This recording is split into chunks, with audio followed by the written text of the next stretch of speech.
Hello, everyone. Welcome back to Ask Scientist Gaming, where we combine mediocre gameplay with expert science. I'm Ken Hansen, Associate Professor in the Department of Chemistry and Biochemistry.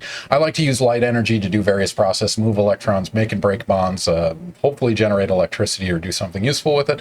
But more importantly, joining me today is Dr. Lara Perez-Felkner. Lara, if you wouldn't mind introducing yourself. Sure. I'm Lara Perez-Felkner, and I'm an Associate Professor of Higher Education and Sociology in the College of Health Education, actually, Health and Human Sciences. We just combined or expanded. And my research at FSU and beyond looks at transitions to college and career, and I especially bring together developmental and sociological perspectives to try to understand, ideally, malleable, intervenable social contexts that students move through in their pathways to college and career, especially through areas that they are traditionally underrepresented. And increasingly, I'm starting to also look at faculty and workforce issues. So those contexts can be schools, they can be higher ed institutions, they could be neighborhoods, countries, cities. And I get to work with lots of cool people and lots of cool data. So what do you typically teach? I'm actually not teaching right now. I'm in a fellowship period, but I do usually teach applied research methods of different degrees. So for master's students in our higher education program, I'll teach courses in higher education outcomes assessment, often with a little bit of a cheerleader energy around like, why do we want to look at data? You may not be here for doing research design and trying to understand things that you can measure in your program to help champion them and make them more efficient and develop strategies to do evidence-based decision making. That's not usually the why of why they're there, but they usually get on board as they're going through. And we do lots of cool hands-on projects, group-wise and individually, and then that carries over to a fall semester where they go from design to executing and disseminating their project. I also teach although still not currently right at this moment, intermediate statistics for graduate students, regression methods, other kinds of linear, nonlinear probabilities and storytelling, doing empirical papers around that, and then a developmental theory course. I used to teach sociology of education, but we're just kind of realigning curriculum. But that was probably my favorite class, sociology of ed and sociology of higher ed, to teach because I had people from all over. Yeah. And data is fun. How dare those students not enjoy data processing? They tend to get there. It's just not usually why they signed up. But. Yeah, that's fair. But they don't understand how powerful it is. So yeah, hopefully absolutely. They appreciate it. All right. Equally, if not more important, what game are we starting with? So we're starting with Minecraft, and this is not actually one of our best worlds, but this is the version that we had handy right now. So I'll walk you through. I haven't played in this world in a little bit, but I will explain and start to move us through. This is a house that we haven't gone into in a little bit. So I don't play games a whole lot. Hold on, let's not break the house. But when I do, let's go back. It's usually at a time of transition, and certainly during COVID, and the whole family got really into, we're going to skip the house for right now to just like get reoriented. And then we'll come back. But we did make a cool little house. So my kids are now 9 and 13, and we got really into Minecraft during the pandemic. They started it, and I also hang out with scientists and engineering people in chem engineering, for example. So it was really fun when when we were doing all of this kind of world building and playing around with different, there we go. I forgot what this world looks like. I'm going to explore the world a little bit so you can see a little bit of context. If you haven't played Minecraft before, there are animals. It's cute. You've got creative mode. You've got a square sun. Yeah, there's a square sun, a square moon. You know, physics be damned. It's square. I'm used to playing this on the tablet. So we also have like a very country-ish place that we live in on the edge of Tallahassee and not great internet. So we have good memories of all being on the same tablets or computers. There are caves down there you can go to. I forgot this has got kind of a... This should presumably have some sound, right? It should. Okay, that might be my fault. If you can watch that screen, and I'm going to just switch this guy over quick just to double check. Okay, yeah. There may be something that's happening on the space. Oh. Go to troubleshoot. Switch my screen back. So, yeah, so we would all play. I don't really feel like killing the sheep right now, but sometimes you need to do it to make a bed, because when you're playing in survival mode, and I heard a little boss, so they're around. I have a, there we go. Can I escape out of that? Yeah. Control of the volume, just to make sure the output's going to the screen. Oh, over here? Escape, maybe. Okay.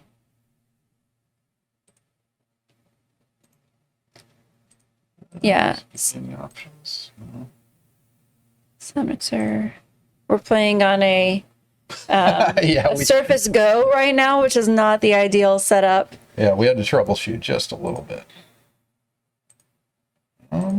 Yeah, that shouldn't get it done. Yeah. We'll see. We might be soundless. Okay. Hopefully, I heard the faintest hint of a sheep. Maybe something will happen. I'm missing out on so many sheep sound effects right now. I'm sorry. Yeah, so you have to sometimes kill the sheep in order to get a bed, and you need a bed when you've got the folks. Oh, I heard something. Okay, good. So let's resume game. Okay, yeah. So you can plant things like these flowers. You can open up stuff like this. That, yeah, you hear foot sounds. It's coming out of your computer. Okay, maybe we can just move that over. But yeah, once you go into the caves, you can start digging for stuff, which is fun. And then you're smelting and you're combining materials, and it gets really science outreachy. Like they really thought about this, like combining and creating and constructing. Yeah, like I never knew about obsidian until I started playing this, for example. Yeah, that's and then, and then we all knew about obsidian and how to cook zombie meat as well. Who knew that was something that might be useful? Real life skill set. Escaping from the rain. Okay, let's see if with this setup I'm able to. I'm also using.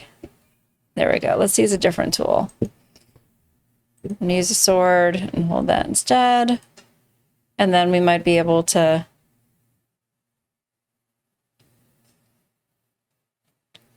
Well, okay, so I've got my. There we go. There's a spider. So we got to kill the spider. Kids gonna judge you based on your gameplay? They are. They're like, Mom, we should practice doing it with a mouse and this, because right now you're attacking a spider with a piece of meat. But it's not. It's not terrible. Like I'm sort of doing it. I might die. I did. I died. I died. Oh, it's okay. no. I'm fine. We're off to a So now I'm in the house. Oh, this is cool. So then if you kill the sheep, then you end up being able to use the crafting station. I'm going to try to not break and just like touch it. My main thing that I'm struggling right now is how to figure out how to use this with like this mixed setup where I've got a keyboard and I've got a mouse, but I'm on a Surface, so it kind of doesn't make sense in my brain right now because I haven't been doing a lot of this. Yeah, to give you guys context, like most of my guests, they get here about 25 to 30 minutes early, and we're trying to set up all the connections and get it to stream. Yeah, and it is a non-trivial process to get HDMI to communicate. Like our sound isn't communicating for some reason now, but maybe you can hear it in the background a little bit. But yeah, we do our best. Mm-hmm. With that said, this isn't necessarily a high-stress game, so... No, we're talking, we're looking around. I could smelt stuff, I could do things. I'm just going to walk you through what Minecraft is like. And you then guys world build primarily, or you do survival? What's the... Yeah, we've kind of fallen off. Well, they've gotten older. My older son, unfortunately, has gotten into, like, Grand Theft Auto, which is his... older cousin's fault. I wasn't there approving that, but they moved on to some other things. My younger son is now doing a lot. So you can, like, if you don't have your own weapons, or if you just start, you can just punch through concrete and he's fine. He gets a little tired, needs food sometimes, but eventually you start punching the stone, and then you're able to, sometimes you find a little piece of coal that you can use to make light, or you can build together different kinds of materials. We also have chests in here. So this, at some point, we personally crafted and then decorated some of these pieces. You can make tunnels. So we do a lot of world building. We'd create cool little houses. We'd sometimes all play together, and then have houses that could connect to each other through tunnels, and everyone would have their own room. So in a time when we couldn't really hang out with other people, we'd make servers and do this kind of stuff, and sometimes play with family. that were elsewhere. So yeah, this is not like the best version of it necessarily, because this house is not that cool, and I can't find where my weapons are.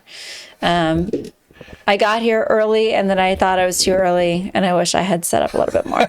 No worries. Fail for me. Next time it's going to be fun. Yeah, but this gives you at least a little bit of an idea. So if I can get out to a place that has more stuff, or we look at this chest, there might be some more cool things that we can do.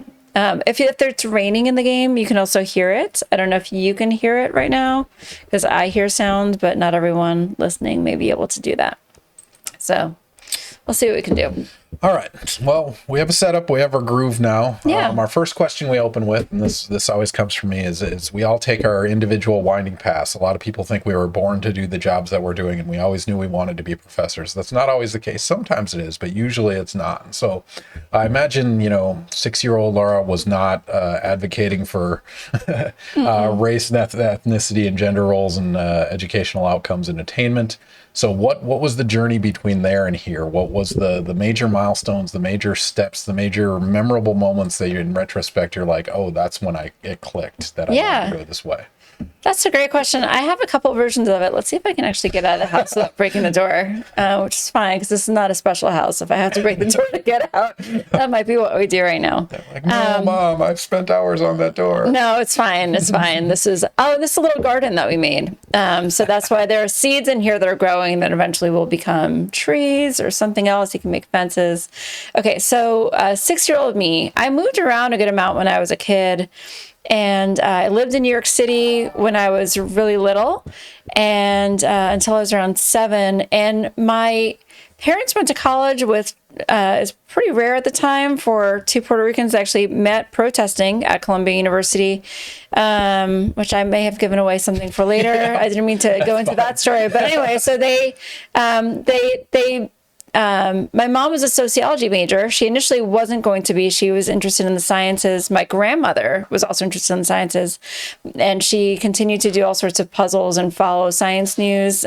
She died when she was almost 95. Wow. But she only went to 4th grade because she was the oldest daughter. And then my mom was a sociologist in the end. It seemed more attainable and achievable, and she really enjoyed it also. And then so I would walk around New York City with her. You can also do stuff in the trees, and then things will fall. I'll show you that I can do this because I can't do a lot of other things right now. You can get points, and you can get stuff so that you can build your own things.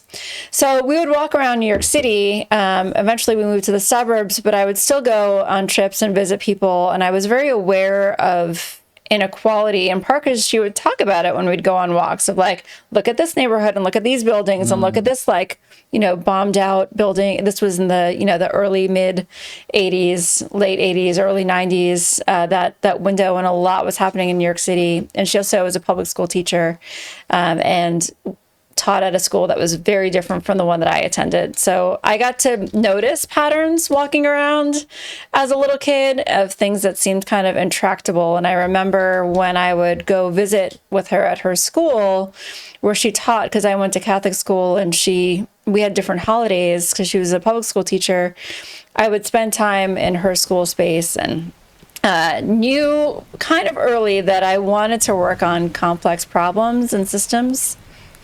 And that she wanted me to be a teacher. Other people wanted me to be a teacher, or perhaps a doctor, like a pediatrician, something like safe and accessible. And it wasn't really, oh, these guys are bad news. So I wanted to do something that worked on systems, and I didn't really know what that was. I think I might die right now. So we'll I found a loophole on our sound. Nice. I'm running a rain video from YouTube. Fantastic. So you have some rain background noise. I just looked at it and then I died, but it's okay because we still made progress. It's fine. So when you die, you go back to your house. And I lost all my stuff when I got blown up. So unfortunately, I thought I could make stuff here at the crafting table that I forgot how to use with this setup. I know there's a way to do it, but I'm just not figuring it out right now. I apologize for interrupting your journey. No, so I knew some things as I went, other things I didn't know. I did go to college pre-med, and for a number of reasons, it didn't quite speak to me.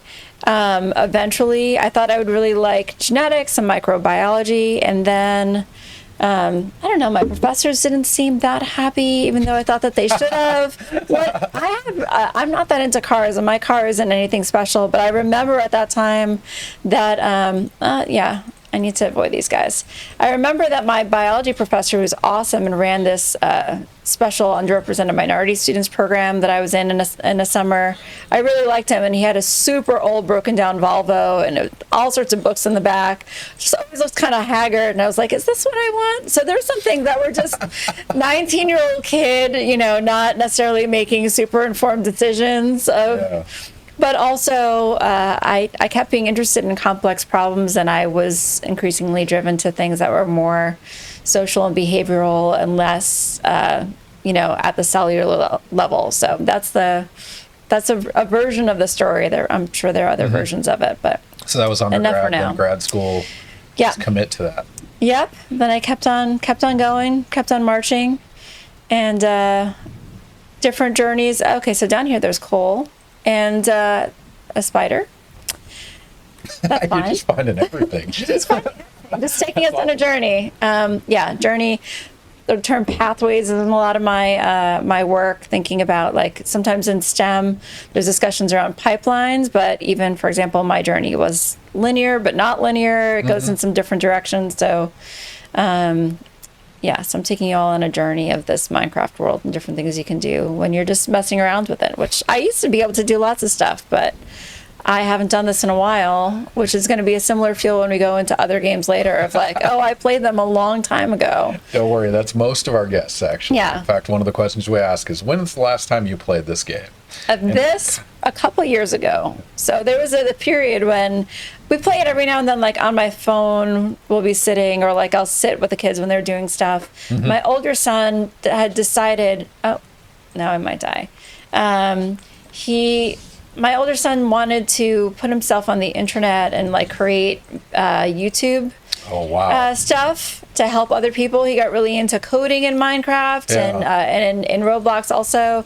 And he was good. He wasn't super concise, or like, he wasn't like a professional gamer who knew how to do these things, but he watched some of the videos, and he actually knew a lot of the technical skills. So we didn't want him to do that because we didn't want his whole everything to be on the internet. But he probably would have done okay. I mean, but the video production skills you learn just trying to do that is worthwhile. Oh, yeah. I mean, the number of videos I've saved, like lectures and stuff like that, this setup has been very useful for my career outside of science outreach. So. Oh, absolutely. I started playing around with Lightbox at one point, and then it didn't keep on going. But there's a lot you can do. Yeah, presentation matters. We want to believe we live in this bastion of like scientific purity and the best science rises to the top, and that is 100% not true. Yeah. You have to present it well, you have to sell it well, you have to be shiny in delivery. I mean, eventually it wins out. The good science will always win out, but short term, it doesn't get you funding. Yeah. You can be like snazzy and charismatic, but you also need to have stuff underneath it. All right. Lori, welcome back to the stream. Question is, what is the drink of choice? So I'm drinking Blue Moon tonight. So I'm getting at least a little bit drunk tonight. Nice.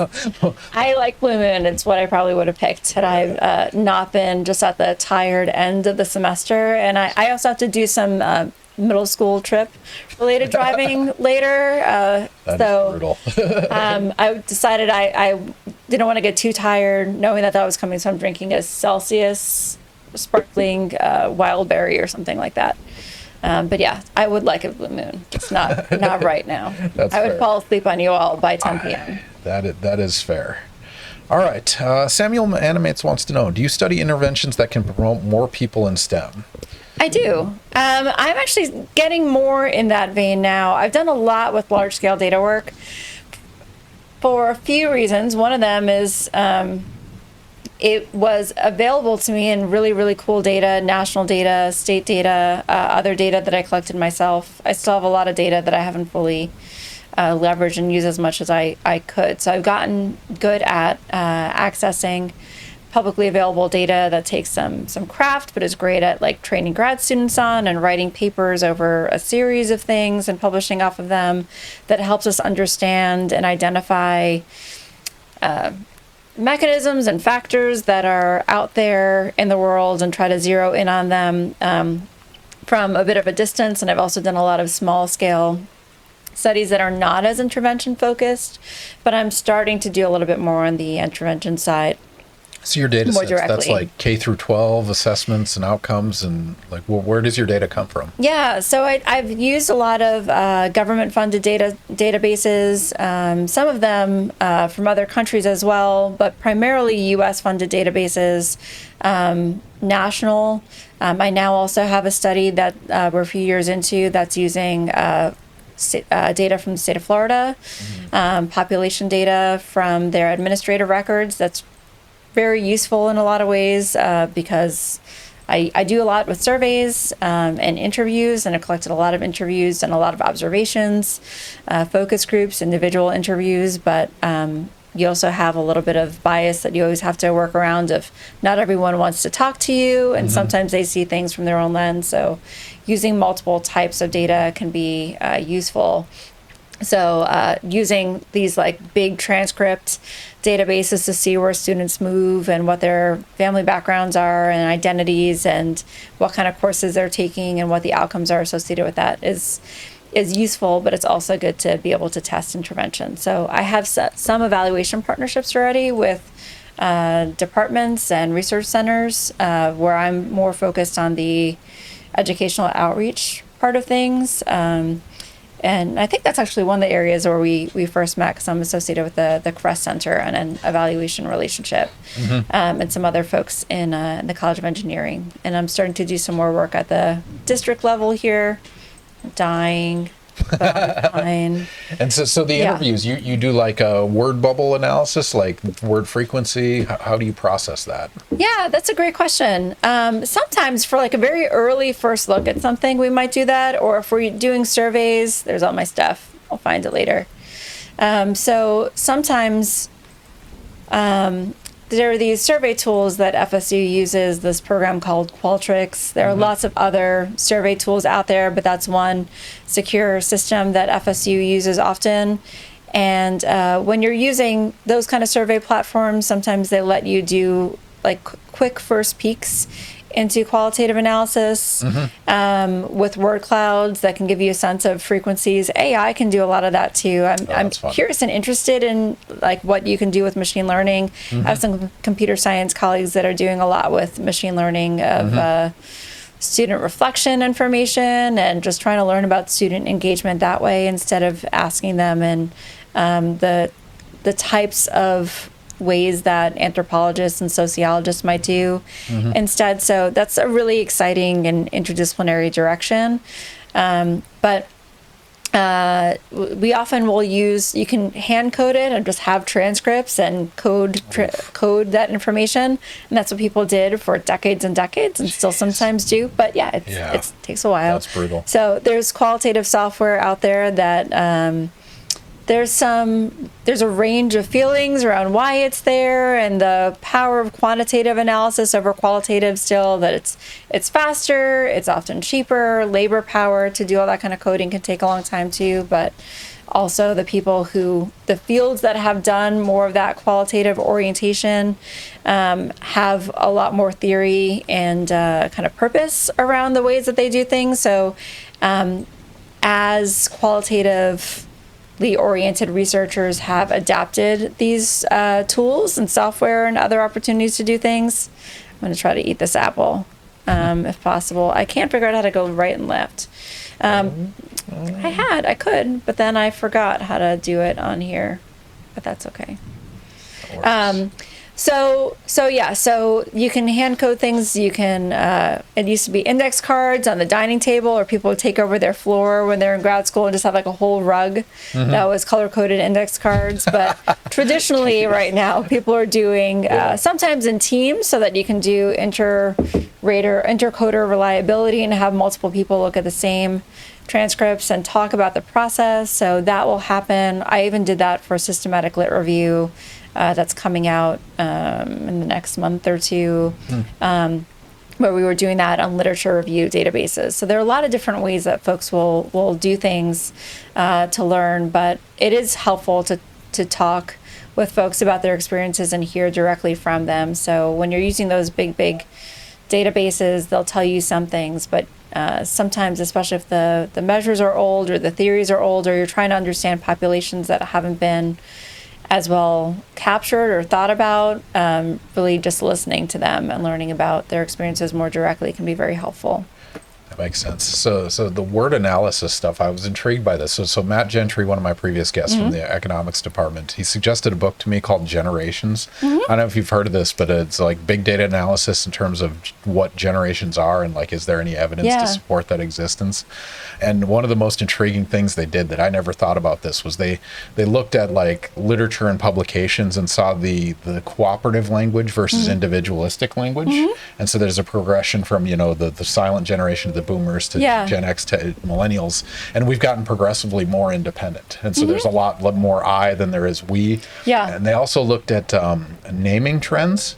So like 80 years ago, it was like everyone was named Thomas and David, and like the scope of possible naming was very narrow, and then it got wider and wider, and it has to do with this individualistic versus cooperative trend. And I'm like, I would never have thought of using that lens to analyze this type of behavior. Yeah.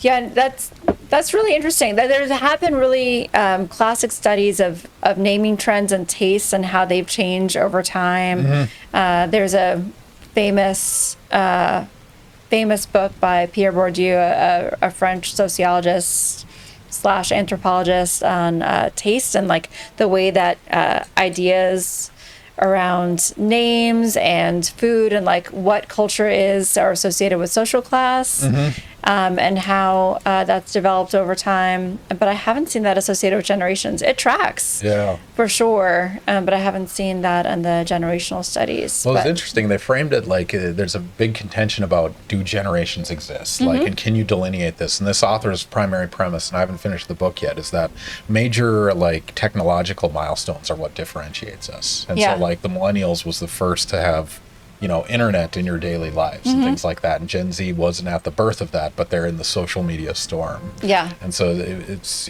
intriguing. I look forward to finishing it when I can get back on my bike, because pollen is terrible right now. Yes. I've not biked to work in 2 months and I haven't listened to audiobooks. Feels bad.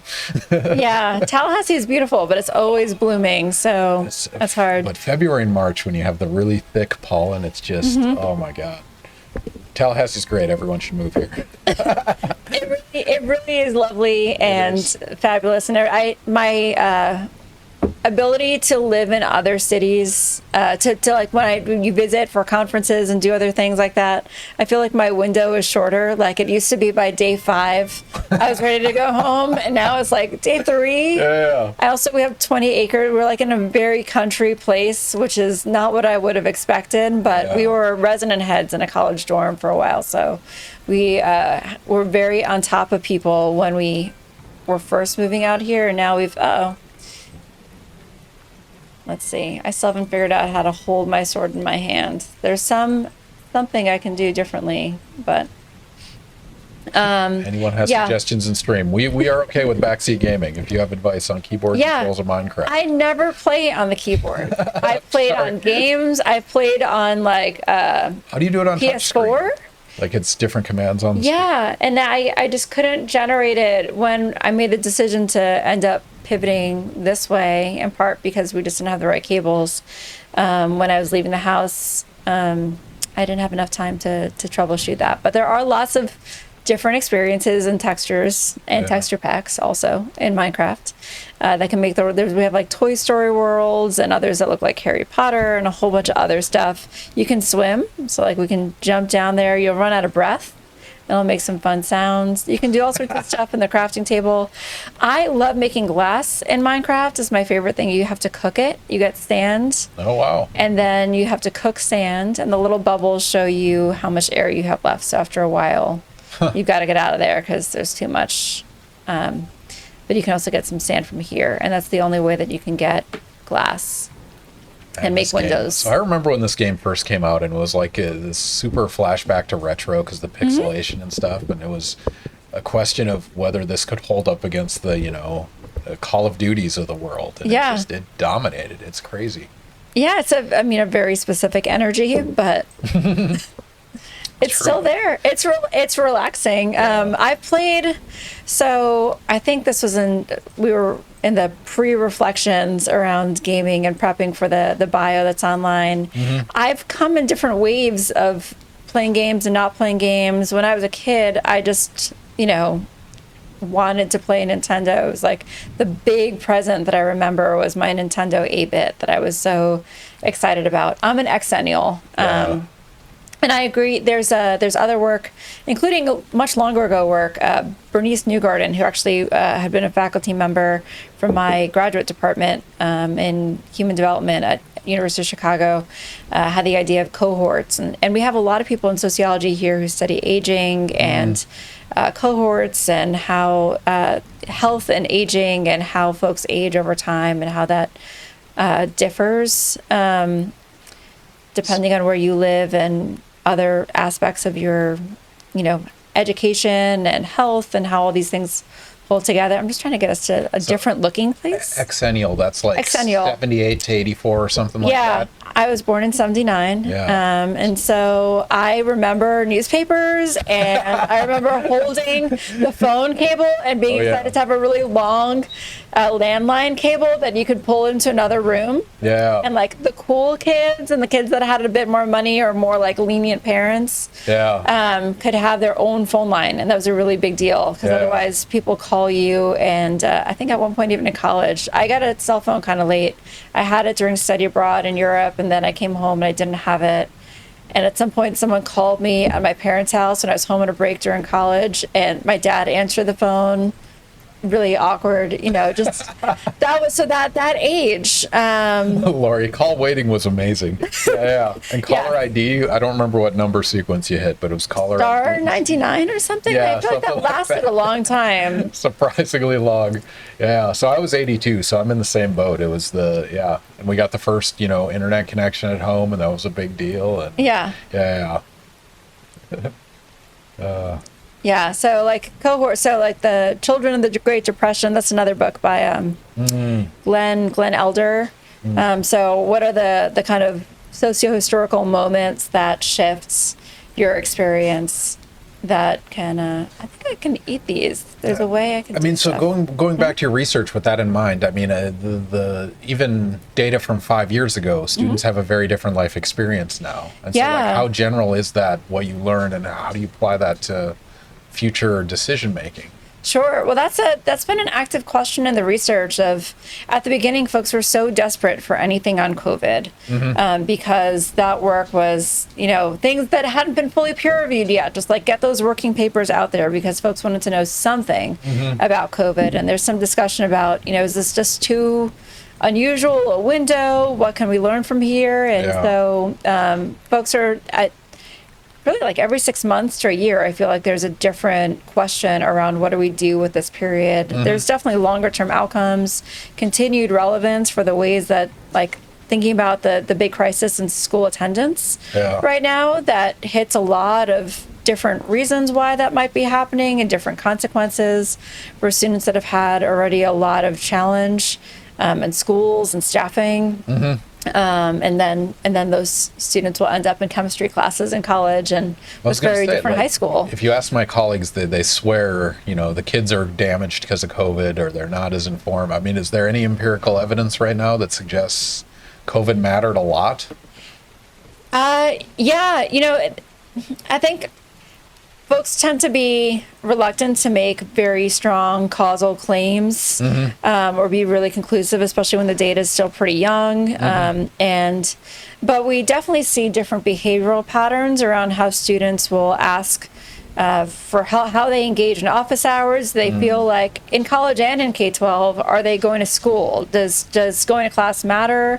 Folks have gotten so used to being online. Faculty also act different towards students. And so a lot of the ways that we just sort of navigate education is different, and the kind of tools that they use. And now AI is in the mix too. So the sort of expectation that you go through learning the way that we went through learning, or that professors have been used to dealing with students in class, that is all still moving and changing, but there is kind of a sense of we're not likely to be going back to the way things are going before, but there are some things that were lost that we may want to try to bring back, but also may need to structure.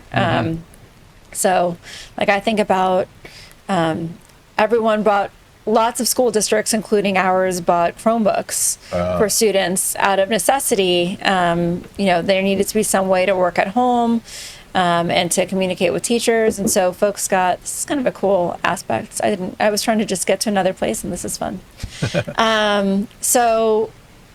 But my middle schooler is now doing complex stuff like high school level math and science and language learning on a tiny industrial Chromebook that's got all these cool security settings for being useful for school, but not writing with pen and paper is very different. And like he has to scroll in different ways. There's a lot that we still don't fully understand, but we see anecdotal evidence of. And then there are some things like health effects, socioeconomic consequences, sort of being less familiar and comfortable with asking to go to office hours, or what kind of relationship you expect to have with faculty for asking for recommendation letters. Just like all those mundane things we're kind of out of practice with sometimes as the faculty and administrative side of the house sometimes, and needing to rebuild that, and students and families are needing to rebuild that as well. So definitely there's some things that we know and some things are more tentative. I was going to ask, is there any like obvious trends in like attainment gaps in terms of rich versus poor, and the cost of COVID was more expensive if you're poor. Yeah absolutely. Well, and I think that was true for the Great Recession too, and just in general, when there's a shock to the system, to big systems, it tends to be that we see I'm trying to think of a counterexample. But we tend to see that existing inequalities are exacerbated instead of seeing certain things go away. So like that COVID relief money held off certain things for a while in some cases, and COVID also seems to be very localized of how it was felt, because in some places folks went home, in some places folks didn't, and in other places there were big swaths of COVID deaths and challenges in the workforce, health injuries, and then in some places that were maybe more rural, there wasn't as much that happened. Okay, so I finally figured out how to do this, but I don't have a crafting table yet. Small progress. So you work a lot with big data and processing general trends, which is arguably the only way you can think about this in a like analytical way. But also, is there any like just anecdotally you feel like kids these days, like either through your own kids or through the experience in the classroom, is there anything intuitively you think is true but the data doesn't support yet? Yeah, well, I want to make one caveat of I also have interview data during this window of like right in the middle of it, because we still kept doing research interviews and surveys too, but they were remote instead of being in person, which in some ways that hasn't actually changed that much. Folks have become more comfortable research participants, and also the fields that you still get good data and cheaper and more accessible data for grad students and other folks that may not have research grants. So you can still do qualitative research, talking to people and listening about their experiences. So we did do that remotely, and sometimes meeting people outside during that window. And so I have some real-time information from folks. But kids these days, I don't know, scheduling is really hard. It's like the only like certain secretarial type service I paid for a long time, although Microsoft is finally catching up with a bookings app that it does. But the back and forth of trying to set up meetings is hard for anybody. But I think for that, students have fallen off of going to office hours, and I've had some challenges with undergrads, especially of trying to set up meetings with them. And I've heard that from other folks that teach undergrads more often than I do too, of that just schedules have gotten intermittent. For me, and for some of the people I'm thinking about too, it's also that a lot of folks started working out of necessity or also just starting to work off campus.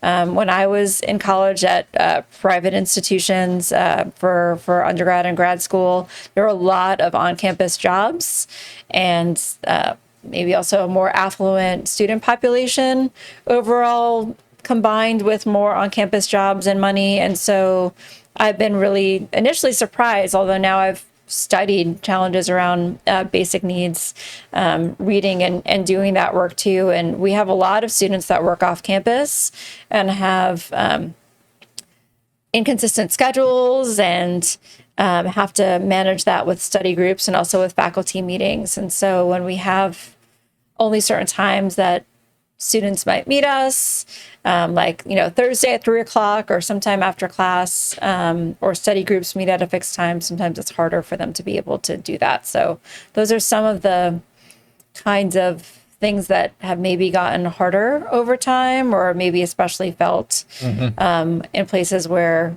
students have less stability, like fewer buffers around them. Well, in a follow-up to that, I'm going to ask a very pointed question because it relates to my colleagues. Some of my colleagues offer extra credit for perfect attendance. And I just imagine, and I don't have any data, that this disproportionately affects people that are non-traditional or have jobs or have families or, you know, is there any data behind that? I mean, is there best practices in attendance demand and things like that? That's not something I've looked at specifically in terms of best practices in terms of attendance, but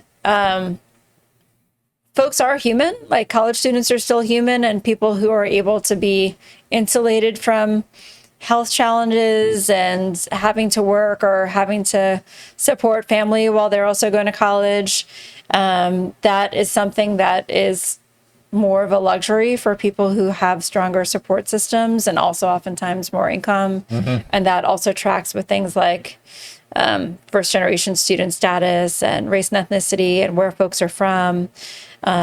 So yeah, it's definitely something that could be challenging. I definitely appreciate that also it might be especially important for students that may have fewer resources outside of class academically to be connected to class and to faculty and peers as much as possible. So the wanting to have people be present and engaged and not fall off is reasonable, but trying to also be, recognize students' humanity and that even well-intended, that students may just not always be able to be there perfectly. There's good evidence, like Sarah Goldrick-Rab is a researcher who has been doing a lot of work, really leading the field in terms of understanding a number of different aspects around student basic needs in college, from mental health and social class for a long time, and food and housing insecurity. And there's been a growing cadre of people doing this work and finding multiple forms of evidence in different sites. And this was something that folks didn't used to believe was a real thing, but it really is a challenge for a lot of students to be able to make ends meet when they're in college. Even if they have financial aid, they may have to spend it in other ways if they have siblings, direct family members, bills that they have to pay.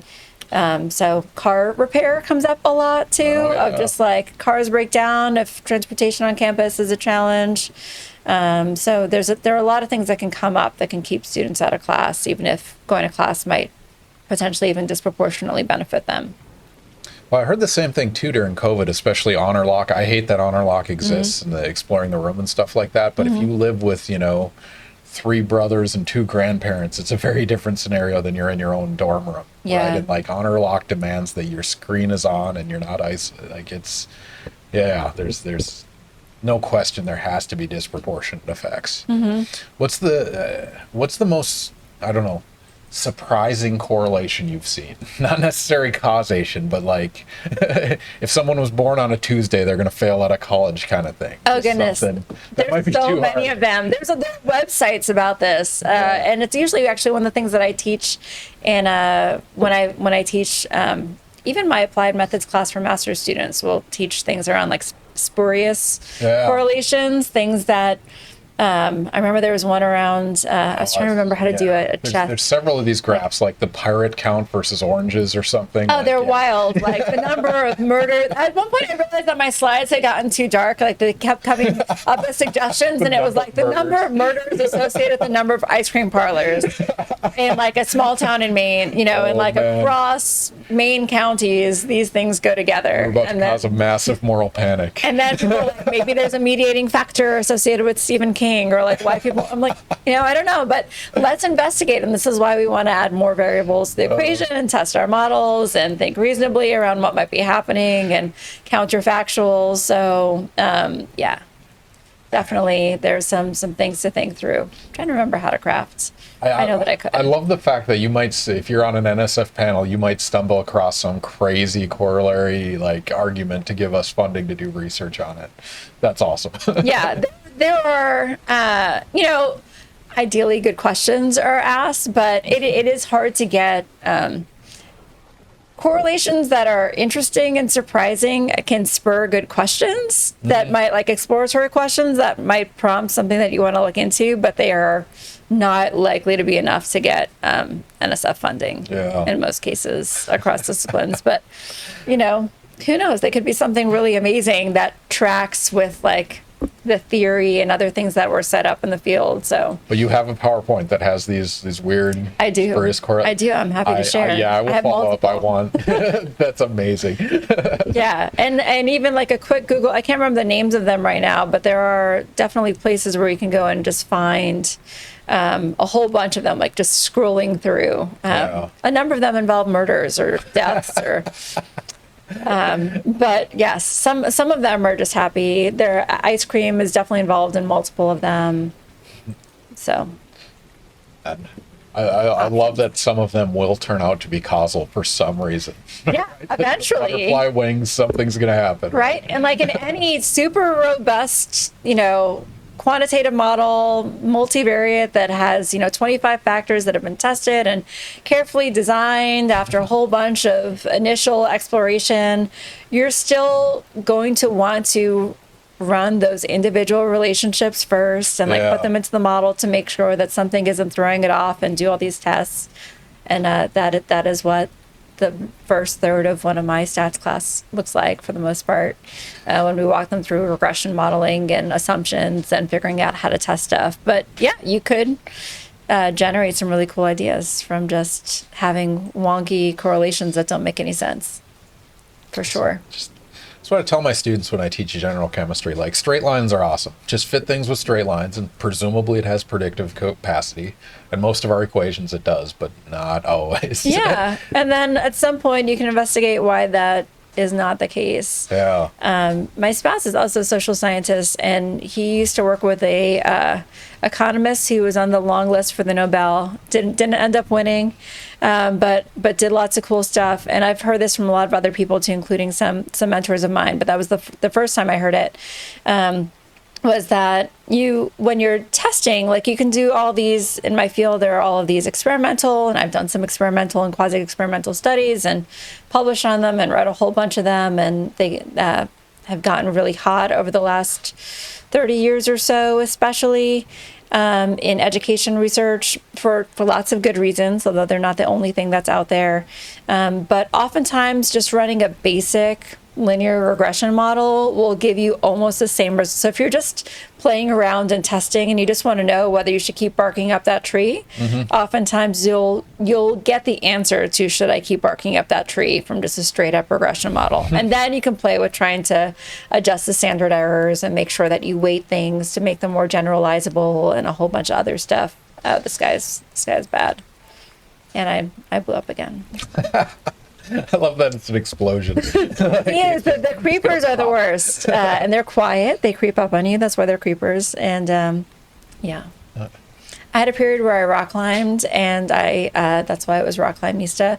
I haven't changed my username in quite a while. So, Speaking of which, have you been to the movie theater turned into a rock climbing gym? You know where the Chuck E. Cheese mall is? Oh. Like by the Red Lobster over Yes, there? I know exactly what you mean. I've heard that it's really great and much better than the old rock climbing gym that I used to go in and sweat in because it didn't have air conditioning, and it's Tallahassee. Yeah, that was in Railroad Square. Yeah. The old one? Yeah. Yeah, it was a great space. I think it's a thrift store now, or there's lots of other cool stuff in there. Yeah. But no, I've heard good things about it. But we moved around. We used to live actually around here, and just in general, not far off in the boonies. And which was fun during COVID. We got chickens. We did all sorts of fun stuff. This is the underwater world. You can go fishing in Minecraft if that is your thing. You can have a boat and kayak and whatnot. Yeah, if anyone's in the Tallahassee area and into rock climbing, you should check this place out. Yeah, it's very cool. We may end up coming back there. I was telling one of my colleagues, Roxanne Hughes, is an active guy. Climbed, I think, next to her a few times when we talked about going climbing together. I have done a substantial amount of climbing, but not really since being in Tallahassee. Yeah. Having 2 kids kind of did us in. That and tenure track, and I'm past that. You're like, oh, I got tenure, so I can breathe. No, Gets not worse. breathing. Somehow it got worse. Differently. Yeah, Got promoted, still not really getting a lot of sleep, but Man, for me, it's the administrative aspect. Like the amount of time I sacrifice not doing research to do the other stuff is just, it's infuriating. Yes. I'm not going to lie. That is a conversation being had in lots of places, but I think that's not necessarily just us here at FSU. That's in a lot. Yeah, that's just everywhere. Yeah. Right? Grants management, and there are some things that you can or at least should not have students do, and you have to do yourself, and don't have staff members help you with, and you have to approve it. So, yeah, between grants and grading and developing mentoring plans and all sorts of other stuff, and just listening and being a good person, hearing what's going on with your students. We do our best. Do that. You can't really efficiency your way out of that entirely. So yeah, doing good work takes time, and there's not really a whole lot of shortcutting. No, I definitely feel that on the And, mentorship front. Like my first generation of grad students, like I knew, like Yeah. Debbie knew them. Like you spend so much time with them, and then that gets more disconnected over time. And I'm like, is that because I'm getting old, or is because I don't have time? Yeah. Or if your research team gets I've had a lot of conversations with people about that over the last few years, I guess, is like even your more senior friends, they age with, like, their career moves up with yours, and yours does too. And our department has also gotten a lot more research intensive. And so a lot of folks have been having conversations, or maybe I've also been seeking them out or leading some of them, of how do we think about still having good quality relationships with people and structuring mentorship in a good way, but also recognizing that, like, when you had your first grad student, like your N of one, just one person who you could talk with forever, that's not, that you can't have the same level of conversation and do it well and like manage 7 grad students and a whole bunch of other things that you have to do. So trying like those tiered mentoring, but still having touch points. It's my good colleague, who might also be good for this at some point. She's been here 2 years now, Annie Wofford. She specializes in graduate education, equity, and computing, higher education. She's in a really great group that's connected to USC also, like Debbie, with I can't remember now what it's called, but graduate equity and mentoring, and they've got this cool model, and they're doing workshops with lots of folks. So they're definitely structures, but it still takes thought, and it still needs to adapt. So like the question about interventions that I never fully quite rounded out answering. Yeah, we'll do it now. But yeah, like interventions are great to study. And then you also, when you're thinking about scaling them up, you need to think about why they might be especially effective in that context, and then the implementation piece. So I've sat in a whole bunch of different conversations and versions of those over time. And then even if you're in the same place and your intervention is just growing, you still need to change it and build that structure in, including if it's a mentoring intervention and you need to train more mentors and make sure it still works. So yeah. Makes sense. All right, Lori has requested a factoid. So do you have a knowledge bomb you'd like to drop on the audience? Oh, fun. I had so I'm an interdisciplinary person, and so I was trying to think about the range of things that I could bring up that were fun. And I have a few of them. My maybe most random one that I have maybe feels that way, but it was surprising to me. I also was a theater kid when I was younger, and did a lot of singing and listening to Motown music with my parents. And Tammy Terrell was just my favorite. And at some point, All You Need to Get By, Ain't No Mountain High Enough, like the better duet version of that song. Yeah. I didn't know that she was an early 60s pre-med student at UPenn, studying biology. And if not for health issues and producers that wanted to make money off of her, she would have finished. She eventually died early from health issues and had a lot of bad producers and folks taking advantage of her that may have affected that trajectory. Oh, look, there's there are fish down there. You can see them. That's fun. That's cool. Yeah, but I was surprised of just the range of, like, whenever there are history months of folks. Women's History Month just ended, Black History Month, Asian, and they're like a smattering of just a few stories that you hear, and it's just cool to know that even in highly segregated times and folks that we don't always hear about or think about as only being in one area, that folks contain multitudes, and have done really cool things that had they maybe had more opportunities or other folks around them, they could have done even more things. So yeah. So as a theater kid, what's your favorite Broadway play? So the one I went to the most, that I also read the full novel of, was Les Mis. So I did a 10th grade book report, big. It's like, 1,000 something pages, Victor Hugo, and I did read the whole thing. And I had audition songs from there. And then, so I lived just outside New York City, and so yeah, I was there when Les Mis was big, and I was there when Les Mis was in its 10th year of being on stage, and so you could get pretty cheap tickets if you weren't picky about when, or you were going with a group. So I think I went, and my mom was a teacher, so we got all sorts of discounts. So I went to a lot of Broadway. That's awesome. I also saw, and I could have been in the original version in my undergrad of In the Heights. My biology professor told me that I would be too busy and that theater always takes too much time.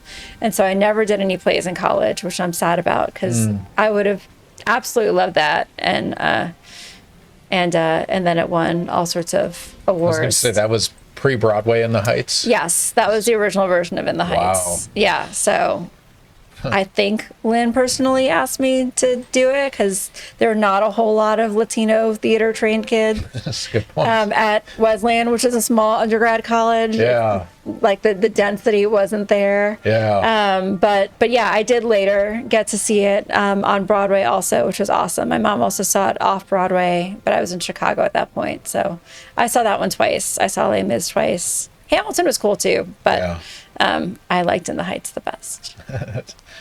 Near and dear to the hearts. Yes. Yeah.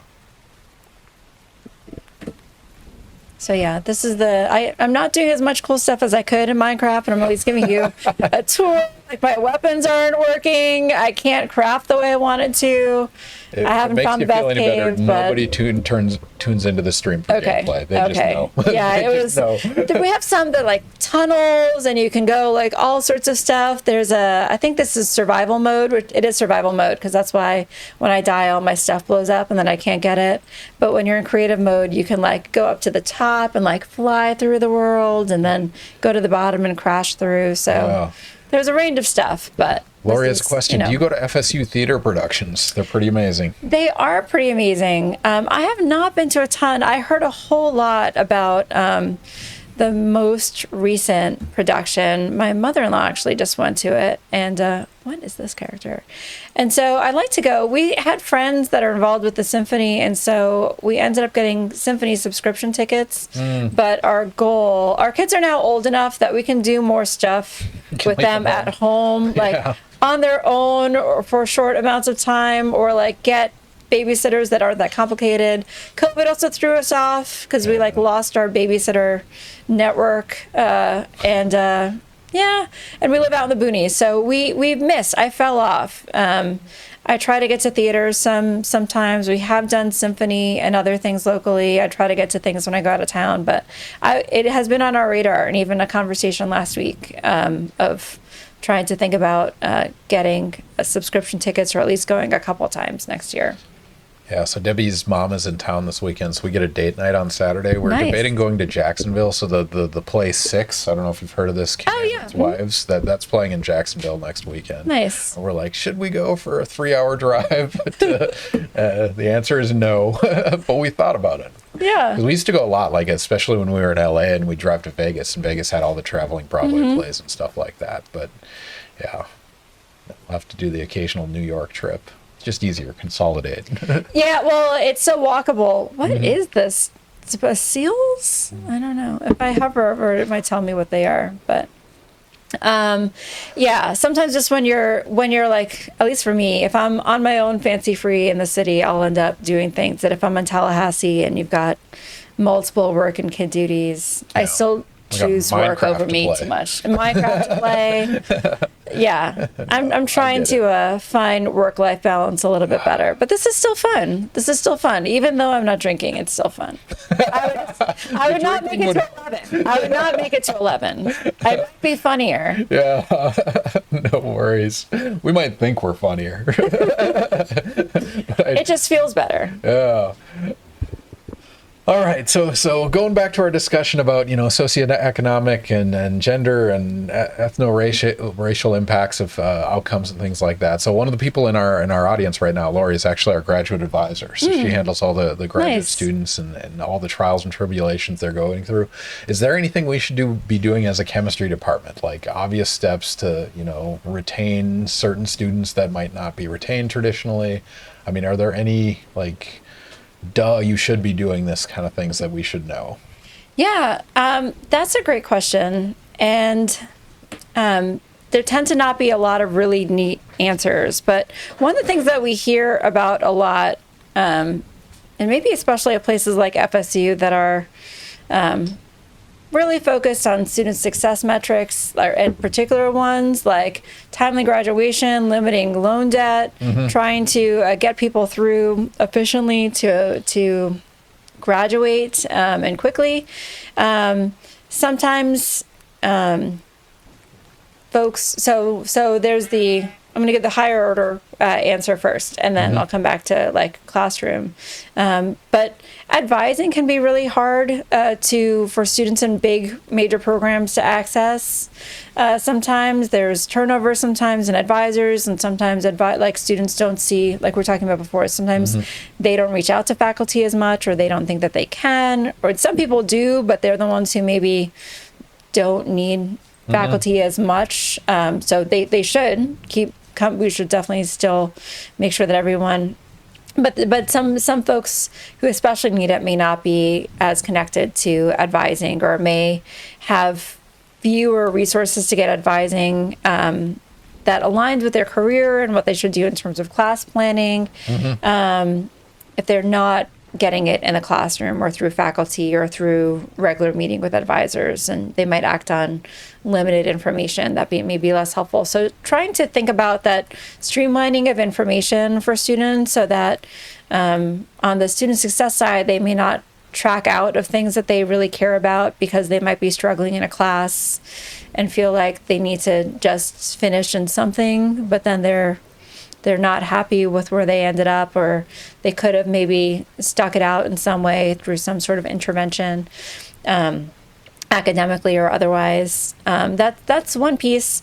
Another piece is, especially for maybe students in chemistry and other research-intensive fields where students may not have had a lot of exposure yet, or maybe especially those students that are not coming from families or neighborhoods or past academic experiences where they may know how to reach out and ask for opportunities to volunteer in labs, or how they can find paid internships or other forms of internships, sometimes folks get exposure to what the career looks like really pretty late, and they may just not know. So trying to give folks more access to opportunities to see what research is, even if it's short term or like those short term internships, or having more hands-on labs for active learning, getting to meet with other folks in their career, and just more time to kind of listen and learn from real life faculty. That seems to be something that bubbles up across a lot of studies, as well as places like FSU that are large, that have lots of students moving through, and students coming in from community colleges and transfer, and who are kind of moving quickly through the major and are often very career focused, but may not have had as much like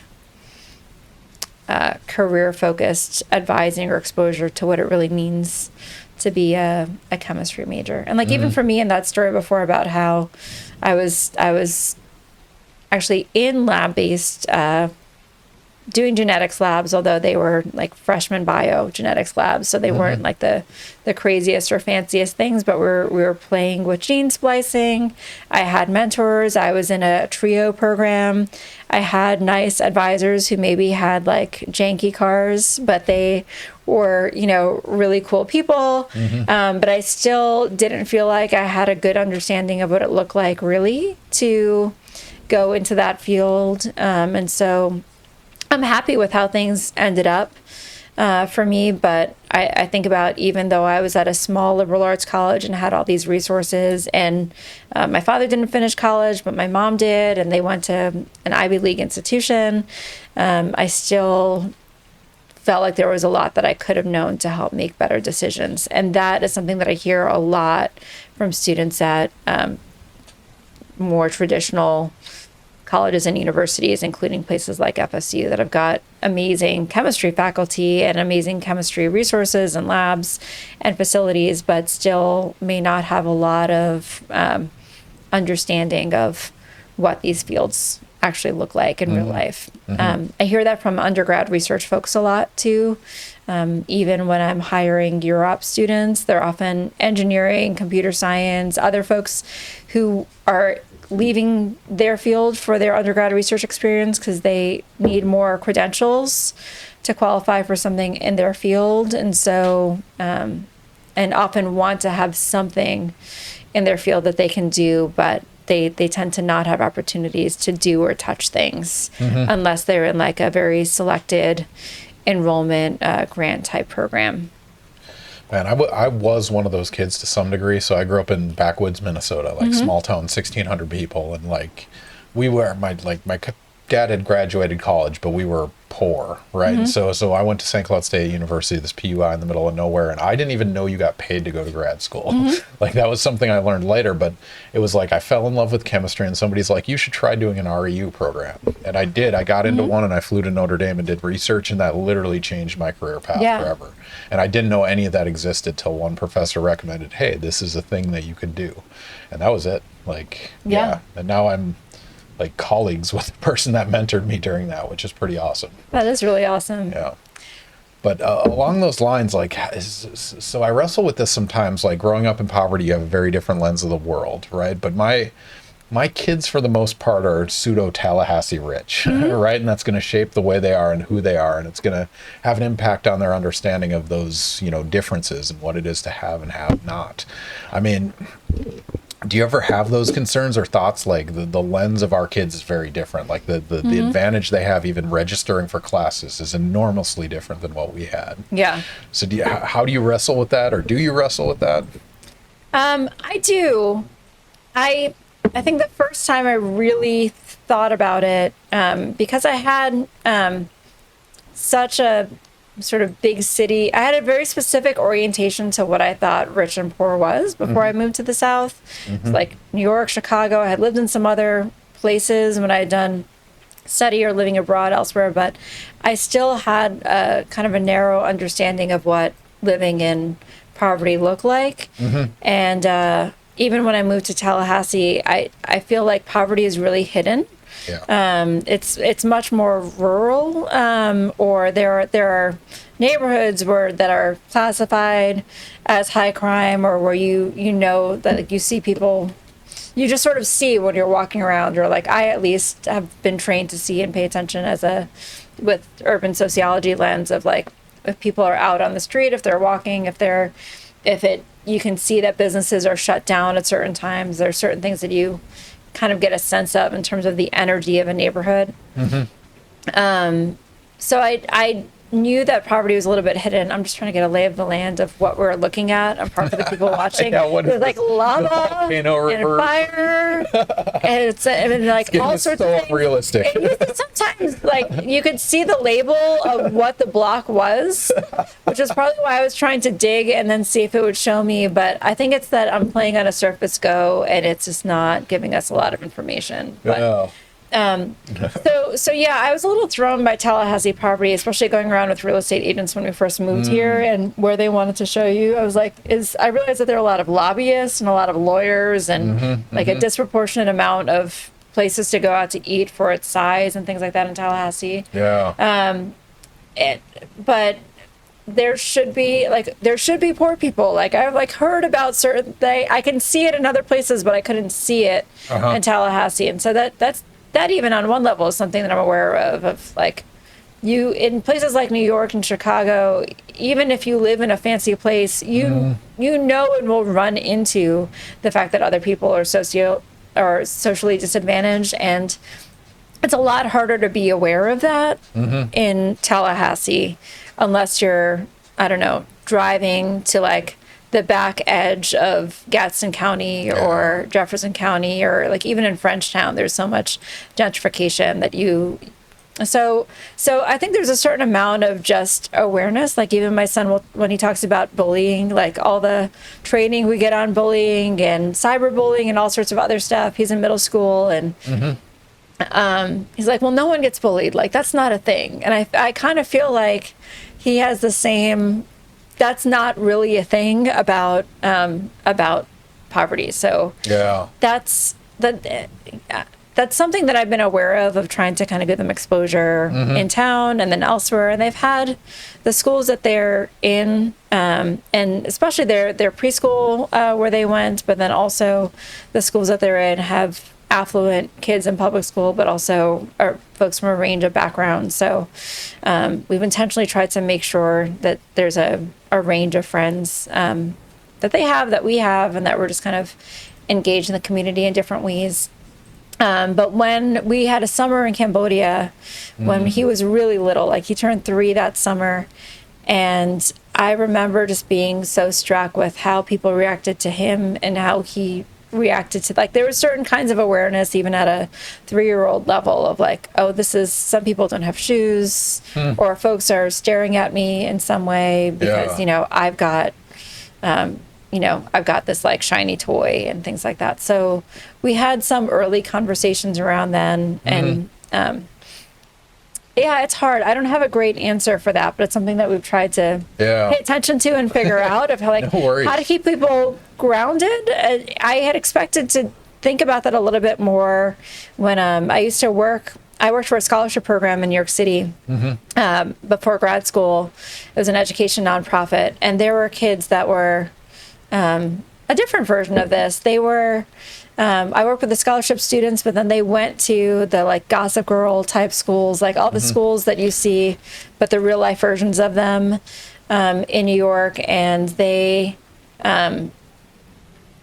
had socialization to some of these things and different norms that were challenging. And that's the whole reason why we had staff like me who are counselors to help them navigate these very, very different places that they had gotten into. But then they also were trying to deal with friends who liked them and were their friends, but would talk about and self-identify as middle class when they had access to like the private room in the back of the Nike Super Center that had like the brand new Jordans that only 3 people had seen ever, and crazy parties and going to the Hamptons. But I won't say like, specific companies where their families may have been senior leaders, but like these were not by any shortage or the imagination than, middle class kids. So they're trying to deal with that like dissonance of people can't understand me because they don't quite, have an understanding of their role, of like where they sit in the world. And so when I talk about stuff, they don't really believe me. And it's not even their fault necessarily, right? Like they don't have that lens. They can't possibly understand what that's like. It's hard. Yeah. So it's like much more muted in Tallahassee. It's like kids who have crazy, big allowances, or they have a nice boat, but they still go fishing locally. So it's a different scale. I'm just stuck here. I don't know what to do. I can even, I used to be able to just, so you can go to sleep to hide from the monsters. Used to be one of the reasons, but only at night. I did have my respawn point set. So when you get killed, you go back to your place with a chest and your, this is so it was the crafting table. There was a chest here, but I broke it by accident. And then this is where you cook. This is the furnace. Yeah. I might be able to actually cook things, but most of my good stuff to cook, I have an ink sack. I didn't realize. I have a nice axe with good damage. You can do armor and stuff like that, but I don't have great. Gohaku's asking the important questions. When do we get to NARC? It's a fan favorite, so it'll come. It's in there. About 10:30 is when we'll do NARC. So I'm happy to move on to something else, because this is like a sad playing of Minecraft. I could do so much better. What do you want to do? We have GoldenEye, Mario Brothers, 1, 2, and 3. Maybe Mario Brothers. The original one? Sure. Any of them are good. I'll have the similar way of moving through them. I haven't played either of them in a while. I had this 8-bit, and then my mom blamed it for my glasses, and so it went away. Blamed it for your glasses. Yes. Your mom was wrong. She didn't know. She had your best interest in mind. All right, let's switch over to NES. There we go. So yeah, this original controller, that is an original Nintendo controller. That is so cool. To USB. So they got rid of it. It was like in the basement, hidden. I was like, I didn't even get to play with it, and you give it away. Yeah, I don't know if you saw the cartridge collection on the wall back there, but I started collecting them when PlayStation took over, and then all of them were cheap. It's awesome. Yeah. So press start, and it's a one-player game. Yep. Go from there. You have infinite lives. Also, God mode cheat might be on actually. Nice. So as soon as you get a mushroom, I think you can't get small again. So awesome. I have not played this in really a long time. I mean, it's jump and run. The only additional thing you should know is if you hold B, it makes you run faster. There we go. But other than that, this is classic Mario. Yep. Let me change our game to... Remembering a little bit how that works. So I know one of the challenges, and as we casually sit here while I drink alcohol, we play video games, and we talk about like race, ethnicity, gender, and the role that plays in social contexts. I mean, for a lot of people, that's a hard conversation to have. I mean, do you have that issue when discussing this, or the community you interact with mostly is on board with this understanding? But like when you talk to the average person or a congressperson. Yeah. Well, okay, so we're in Florida right now, so it's a really funny time to be doing any of this, because even folks who agree with you are mindful that, or who are open to the research, not necessarily agreeing with you. It's not opinion. It's like there's a lot of science, or even diversity science departments that this is fun. I haven't played with it in a long time. So there were diversity science programs that came up in psychology departments in the last years. There's just in general a lot of evidence based around how industries benefit, how departments benefit, how research team, right? Like, and you know this, but there's evidence that's been built for a range of reasons, focused in the Supreme Court case in 2003. It was a narrative around maybe very pragmatic around, even white students benefit from this. Like everybody benefits when folks do better. Learning about social difference helps you be better in the workforce. So like that was the narrative. And then once things changed, it was like, well, maybe we don't need that anymore. Oh, I should turn that off. There we go. So then there was kind of the sense, maybe we don't need to think about that anymore. Maybe that's problematic and limiting. Here we go. So that's been some conversation. And then now we're at this moment again where there's certain things that we can't talk about as easily anymore, or we need to bring folks to the table differently, because in 2020, everyone liked diversity and wanted anti-racism training, and then it swung back. I suspected it was not going to last, but you never know what like the reaction is going to be when there's a reactionary take. So it's on the research side, I feel like the challenge is more, oh, there we go. Okay. On the research side, I feel like some of the challenge right now is that the landscape for what you can talk about, what you can research, and how you talk about it looks different depending on where you are. So like I was participating in a National Academies working group recently, and it's amazing how all this just like comes back, like these memories from, and I died. I got too confident and said it out loud. That's awesome. That's just karma manufactured. It's like a perfect game in baseball. You just can't say it. Yeah, no. We're not superstitious though. No.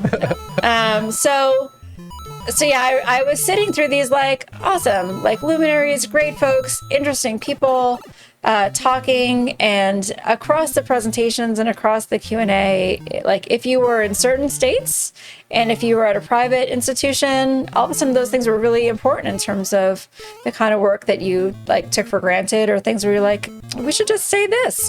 Why wouldn't you? And then you realize that if you frame things like in that sort of way, then there are consequences for the people that you're talking and working with, even if there might not be consequences for you, the tenured researcher. So the landscape of the conversation on some of these topics has gotten a little bit more complicated on the research side as well as on the policy side. I think the research side surprised me a little bit. The policy side didn't as much, because there are always these pendulum swings one way or another. And ideally, we'll be able to have like good evidence-based conversations again. And there already are folks that you can have those with and just like enter into conversations differently. And there was a working group I was in yesterday where that was for sea change, where that was one of the things of like having a playbook for how we can talk and think about these things, even if you've got some folks that might not be allies down the line, but be interested in the larger issue of like, we want to have inclusive classrooms. We want to help chemistry students do well. We understand that like DFW rates are something I learned about at FSU. I didn't know to call it that beforehand, but that if you want the programs to have low rates of low grades and withdrawals and failures, then you need to make sure that there are systems in place so that way everyone is doing well. And sometimes that takes different kinds of listening or mentoring structures or alternate forms of advising. So it's not just, I have office hours at this time, and if you can't make it, then that's on you. But having, whatever the solution might be for that situation, just trying to think through that having inclusive spaces is good for departments, it's good for institutions. And it doesn't mean that we're saying that folks who are already high performing don't deserve to still perform well. We're just saying that there's research evidence that to have a really successful program, instead of creaming from the top and taking credit for doing a good job educating students who are already really well prepared, that you're doing a really good job as a program or institution by educating everyone really well, including folks who may not have had as much preparation. Like that takes more work. So those are these ideas of growth, rather than just looking at like flat metrics. So yeah, the conversations have gotten more complicated, but they've gotten more complicated in multiple ways. This was always my most stressful world, because the music, exactly, everything about it. Make no mistake. I'm like trying to think about political things that I'm also the face of. Yeah, and you can't say the wrong thing. I can't. This will be on YouTube forever. Literally, my kids are like, "Why are you worried about this?" I'm like, "Well, because I'm going to be on for 3 hours talking about diversity while I'm also like the head of the advanced grant, and like I may be fine. Like my things may make sense, but I want to make sure that things are like reasonable and like well grounded and clear, while I'm also playing Mario Brothers with this music and not getting anyone in trouble for like acting overly presumptive about whatever." But yeah, everyone just wants to do well at educating students, being able to retain great faculty. Like these are just really basic things that everyone needs to agree on, but then they get politicized at various points, and it always happens in some way. Just those cycles take different shape.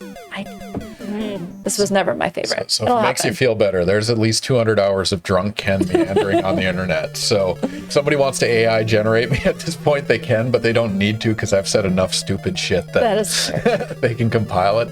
Yeah. But in class, I have no qualms about advocating for students registering to vote. And so I'll, here's the deadlines, here's when you should vote, things like that. My favorite review ever I got at the end of the semester was, "Stop telling me how to vote."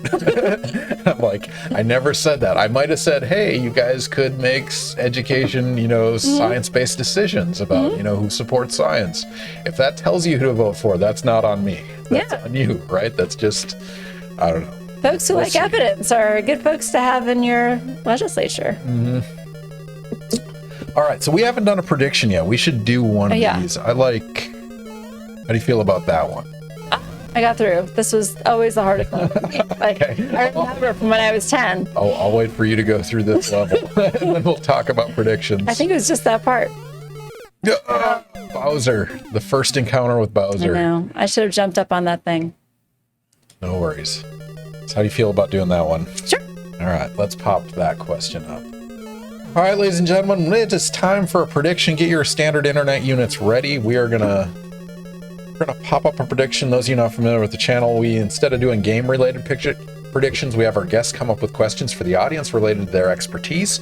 And so we're going to ask you guys a question. You can use your standard internet units, the points you earn watching this channel, or if you click the follow button, you get 300 standard internet units to bet on these questions. But we're going to put a question up. You're going to have 2 minutes to answer.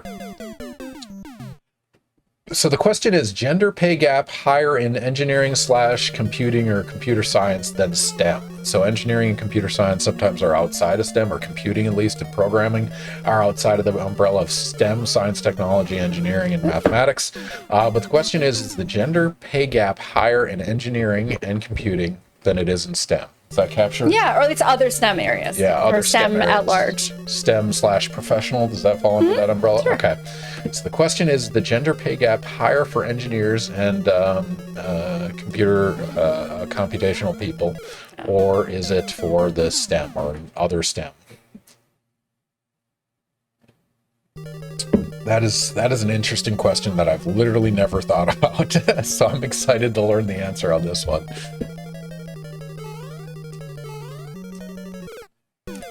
It's really the music is so stressful. This is always, if I could get through like 1-4, I was usually fine, but it was just this one. So we had one of our guests on the stream was Julian Grasso from College of Music.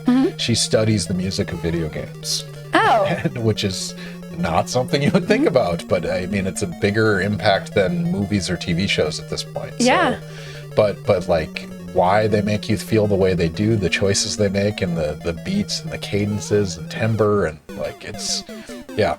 Her PhD thesis was on the music from Final Fantasy IV. Oh, wow. Like, yeah, actual showing like bars from Final Fantasy and why you feel the way you do when you enter a room. Oh, that's so cool. There was actually a podcast I caught at some point, just like on a Saturday, about Mario, the music of Super Mario Brothers, and how long lasting it is, and the Yeah. composer who did it.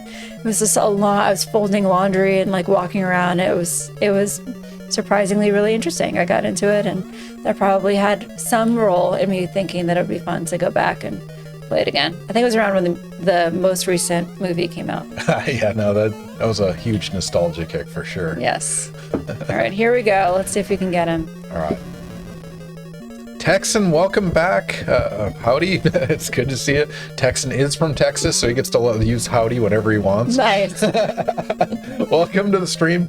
Our guest today is Dr. Lara Perez-Felkner. She's an expert in basically educational outcomes and careers in STEM as it relates to, socioeconomic status, gender, race, and ethnicity. Does that capture it? I've been plugging from your bio. I pieced together the best 5-word phrase I can. Go for it. So if you have any questions about that attainment and what educational attainment and limitations and factors that dictate, mechanisms that dictate graduation rates, feel free to ask your questions.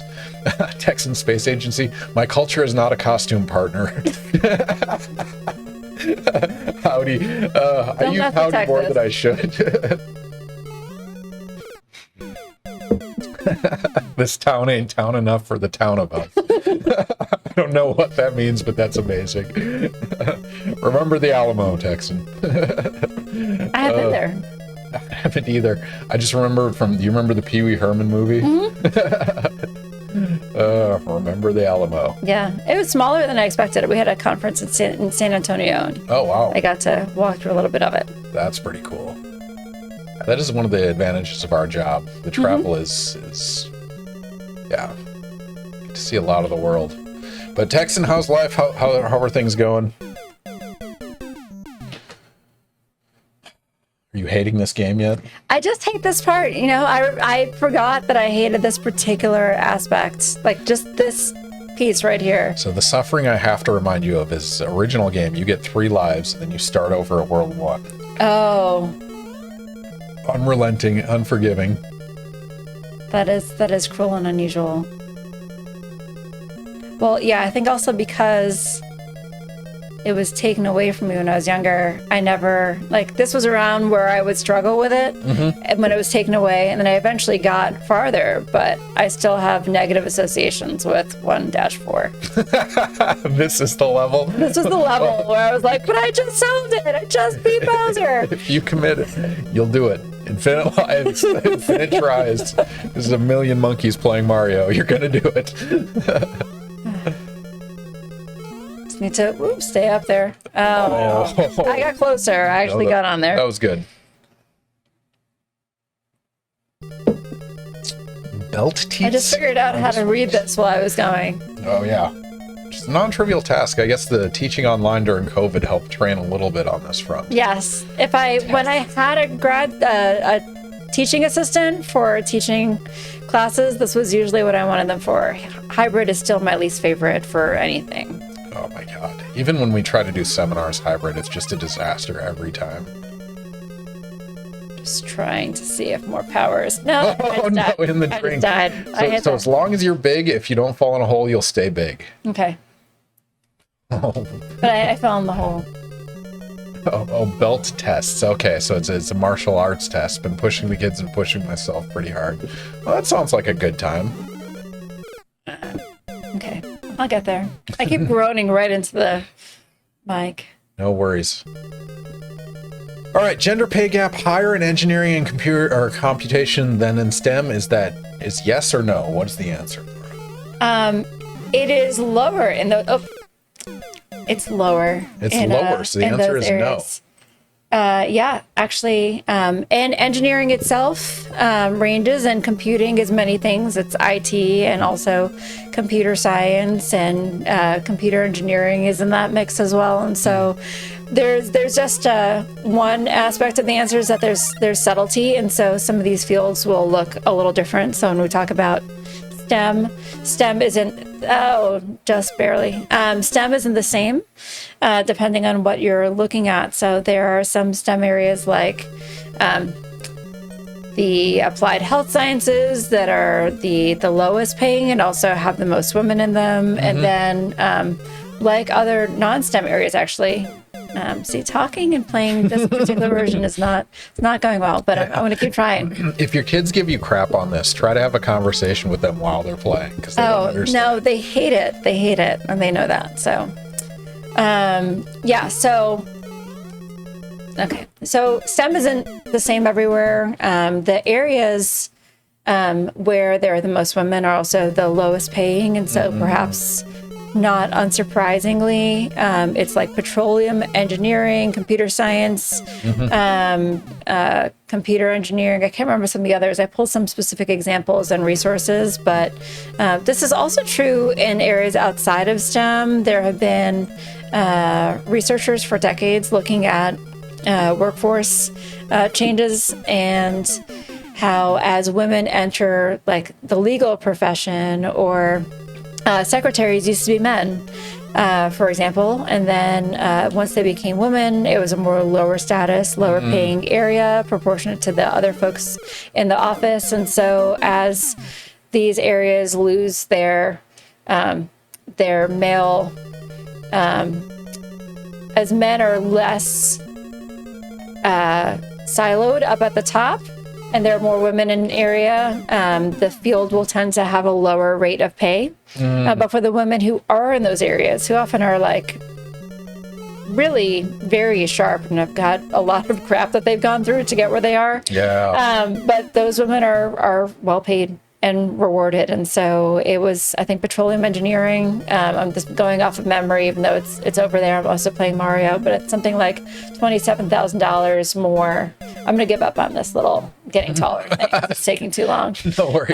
But yeah, it favors women in some areas. A small number of them, but it seems to be across areas, including STEM, that it's driven by the fact that this is an area for men. And so even when we think about course taking in high school, for example, there are fewer women in like Calc AB and AP Physics, but the women who are in there are very well positioned to, and they do great. And in general, course taking and academic ability is not what lots of studies, lots of big databases, we don't see academic performance or ability as what's driving these gender pay gaps or gender differences in terms of who finishes or goes into some of these fields. Oh, Bowser.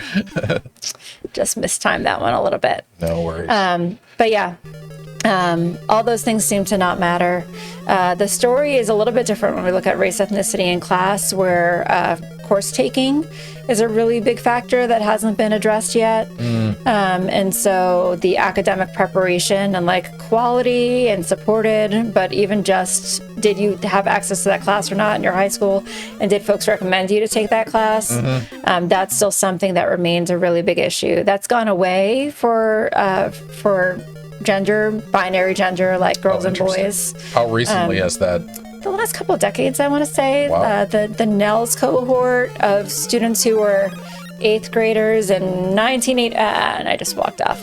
This is why that's not working for me. But the cohort of students that were 8th graders in 1988, I remember running data from multiple data sets at different points in time. And we still saw some gender differences in terms of course taking overall. There's still those subtle ones like Calc BC and Physics AP Computer Science. I think it's A, and the Principles is the newer, more accessible one. There have been lots of positive changes, but we also see that there are some remaining challenges at the secondary school level. All right, Texas Space Agency has a follow-up question. What percentage of college graduates are female? It varies a little bit depending on what you mean by college, like 2-year, 4-year, different types of institutions, but it's roughly 60%. I don't have a perfect number there, but that's the ballpark. That's something that's been happening across the globe too, as men are opting out, some would say, or just moving into workforce occupations, career and technical education. but going to 2-year colleges instead of 4-year colleges. But we generally are seeing more women in 4-year colleges and affirmative action favoring men. Whereas in the past, it used to be, yes. Get it? Nice. Congratulations. It had happened in the past, and it finally happened again. It only took, I don't know, 23 times or something. It's fine. The wrong princess, but we've got our first princess. Congratulations. Yes. Congratulations. Yeah. You earned it. Yeah, so there's now studies looking at men and what's going on with men, and should colleges actively discriminate in favor of having more men in college because women like having men in college, and alumni like there being men in there's lots of interesting shades to the affirmative action conversation, including the fact that men are, especially maybe at more selective institutions with, and that was a dumb mistake, with the types of places that folks look at in terms of patterns and highly selective enrollment. They are still trying to get more men to go and making different kinds of decisions around it, even as alumni is not getting favoring anymore. There's still certain things that we see. Yeah. And so Texan had a follow up on that. What role does career preference play? And I mean, obviously that's the most biased towards males is what? Computer science and mathematics, if I'm remembering correctly? Yeah, more or less. There's still some range, and it depends too. For computer science, if you're looking at like IT, is more favorable towards women, especially IT with communications. We even see that with FSU. So if you can have more of a STEAM energy in something where even with computer science, with app developing, or where there's some aspect of like social investing that's happening where you're doing some sort of public good and like the values are aligned. I have like no good memory of this world. But you will see that helps. Differences for sure. I mean, so in education and sociology and psychology, you have the opposite issue, right? It's female dominated, at least undergrad level. Yeah, it will depend still a little bit depending on what field you're in, like the subfields, but overall, yeah. And again, sociology is often does very similar math to economics, but they get paid way less than economists, so much less. Weird.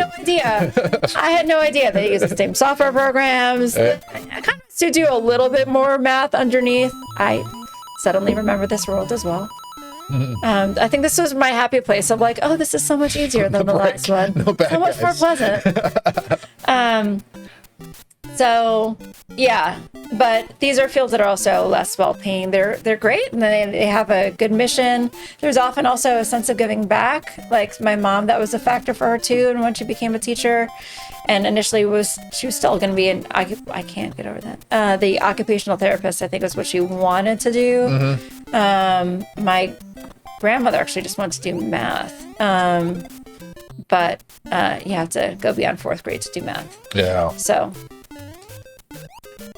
this is a funky world that I had totally forgotten about. It's all just graphs and lies. The market fluctuates. Fair. I actually learned a lot of physicists end up doing mathematical analysis for economists. Basically, they end up doing machine learning and AI stuff for stock market trading and things like that. Yeah, like it's a universal skill set if you can do math. Oh yeah, if you can do math or anything else that people see as hard, which is part of it. When women join a profession, people tend to think it's less hard. I don't know that I've seen very many studies on what happens when fields diversify by race or other things that are more invisible, like class. Like it's often hard to like see a first-gen student and like no. There were just recent interviews I was going through on like my student's dissertation actually, where students may not may have lots of other first-gen students in their class, but they assume that they're alone because they don't know. So but gender is one of those social categories we've always paid a lot of attention to. Yeah. And when there are more women, we tend to assume that it's not that difficult. Or like, not we personally, but the field tends to, and then it tends to economically reward those fields less. That's interesting. Man, I saw a study, it was a couple years ago, it was something along the lines of there's pushing this encouragement to a negative threshold, and then the one study they did in particular is like giving these young girls a math test or something like that, and the statement they would make ahead of time or something was like, "You're good at math for being a girl." Yeah. And so it like added this, like, it was a assault, like this insulting compliment. Yeah. And it actually had a detrimental impact on their performance on the exam. Yeah, because it made them more aware. It made their gender more salient, and it introduced the stereotype. Sean Balick is a psychologist. She's now the president of Dartmouth. She had lots of cool studies like that. She was at University of Chicago when I was there as a grad student, and had some cool presentations. I think I may have seen at NSF, not actually at my own university, but lots of experiments. And then some people would do brain waves too, so that you'd see the stress, like the idea of social stereotypes and the effects of stereotype threat and identity threat have been around like as an idea since the late 90s. Oh, I hated this world too. It's okay. Stay big. Stay big. Don't fall down a hole. So trying to figure out where this is so punk rock. You mean walking through the level without caring? Yes. Oh, there we go. How do I get that flower again? Yeah, there we go. Now I completely lost my... Oh, yeah. So now you can not just understand that these stereotype threats are there and that, like, students, when you give them math problems, they underperform. You can actually see them being stressed out. And so it's been an area that people played with a number of ways, including on the computer science you mentioned before. There have been some folks like Sapna Cherian, also psychologists, who've done a lot of work in this area looking at why and how different environments that are more gender traditional or exclusive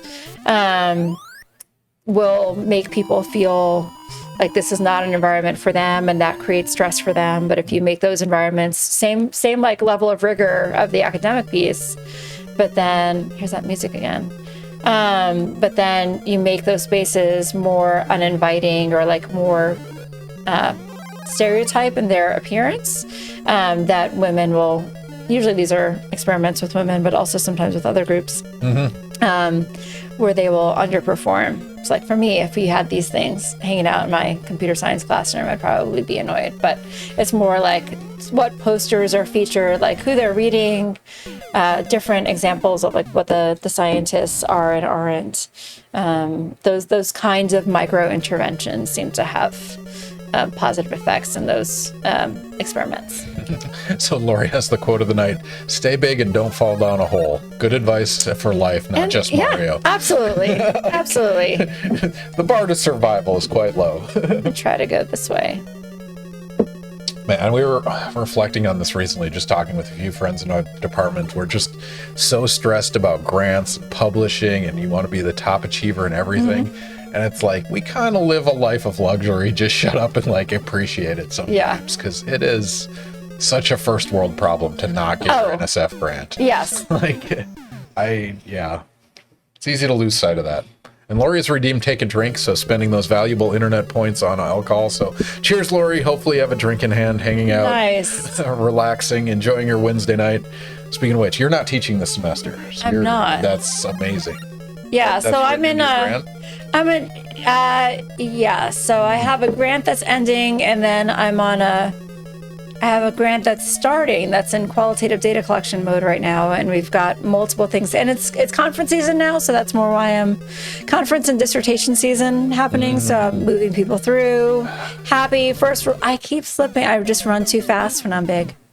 So moving people through reading dissertations, I've got a bunch of papers coming out that I'm reading proofs of. This is very first world problem, but I'm like, I have to be writing and like updating my stuff for conferences and like giving people feedback of things, and also setting up meetings for and so I'm like in that mode while I'm also closing things out. So it's like when you're coming back from sabbatical or other kinds of things like that, like you have different ways of using your time that maybe I stayed on. Get off. Nice. And you're big. Oh my gosh. And I didn't fall in the hole. Don't fall down the hole. Okay. Fake lava. I did a little shake out your neck move. Here we go. Out of curiosity, I'm just curious at like how departments compare, but how many graduate advisory committees are you on? Oh my gosh. Because you're on right psychology and sociology, presumably too, and I'm not actually, very early on, I was invited to affiliate with educational psych. I could maybe also with regular psych. I'm not on there that much. I have a dissertation. Oh, hey. Doesn't matter. Whatever. Stay big. Stay big and don't fall. Game purists, look Nice. the other way. We're cheating. This is still not the princess, but it's fine. Schmonite, welcome back to the stream. Thank you for joining us. If you have questions about educational attainment and how it relates to race, ethnicity, gender, socioeconomic status, Laura's happy to answer those questions while marching through Mario, staying big and not falling down. Yeah, trying to do that thing. There we go. Maybe I can't get there. Maybe I can. There we Nice. go. Oh, no, well. Doesn't matter. Stay big. Fine. Schmonite, but welcome back. If you have questions, throw those in chat. Oh, wow. There's a long one from Texan. Let me get through this guy. I grew up poor trailer park trash, rural public school teachers for parents, cinder block steps, and running out of food at the end of the month. In poor rural Texas, I didn't have access to the same class facilities, teachers, technology, and resources as many of my peers. I feel that the pressure that I should know more than I do, the classic "you didn't learn this stuff in middle school." Afraid to ask for help, afraid to ask for more than those with more visible barriers. This was my detriment. Why aren't many poor white boy scholarships? And if you don't ask for help, you just don't get it. Poor white boy, I feel you, Texan. I actually grew up trailer park trash too, but in Minnesota, we put hay bales around the house so it like stay warm. So I feel you, Texas. But sorry, go ahead. Yeah. Poor white boy scholarships. And I will try to remember to circle back to the dissertation advising too. I have a lot of folks who tried to actually be very mindful of trying to balance out the advising loads, because we had there were certain inequities in advising too, where like some people just, there we go. So More people get asked, right? more people get asked. So like if you're good at it, you get asked more. If you're like nice to people and you actually meet with them, you get asked more, and then you don't get to publish as much, and then you don't get grants. So then, so there are all these consequences that, so ideally, whatever your background, including, okay. I was thinking while playing and trying to answer. So there are definitely a lot of scholarships out there and opportunities, and some things are more focused on first gen, which is really limiting and not the only way that we should think about. It's one of the things that we can most cleanly measure in institutional data from students' applications. Yeah. So that's one of the reasons why we see it so much. Socioeconomic status is complicated. There isn't always a perfect match for like need blind and like fully covering need. That's still something that a lot of institutions are trying to find. There are also some, federal financial aid will tend to get you more if you qualify for it. If you're a citizen, then if you are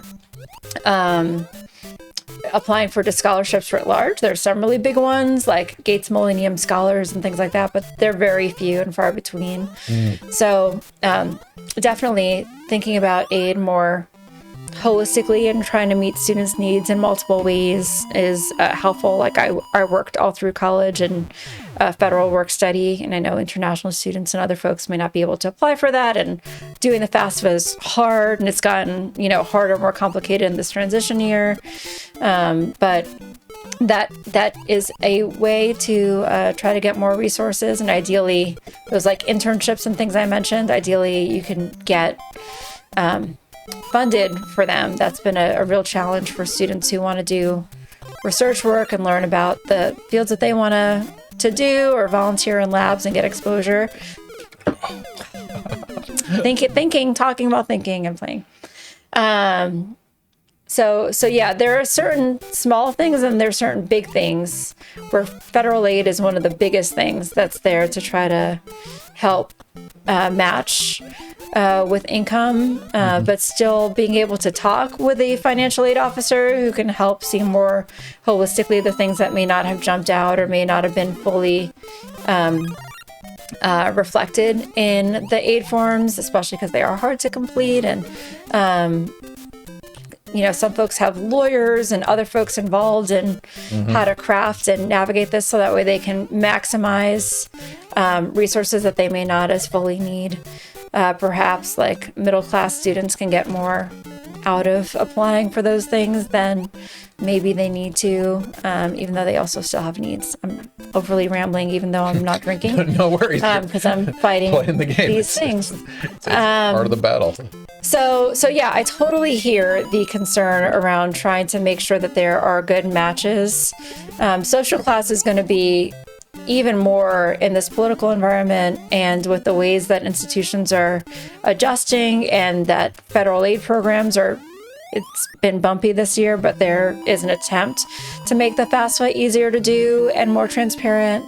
There's a lot of momentum towards being really mindful around socioeconomic status and centering that and trying to help students be able to make college affordable and not leave with tons of debt and get what they need and want out of that experience. So I think your question is, well taken and really important, Tex.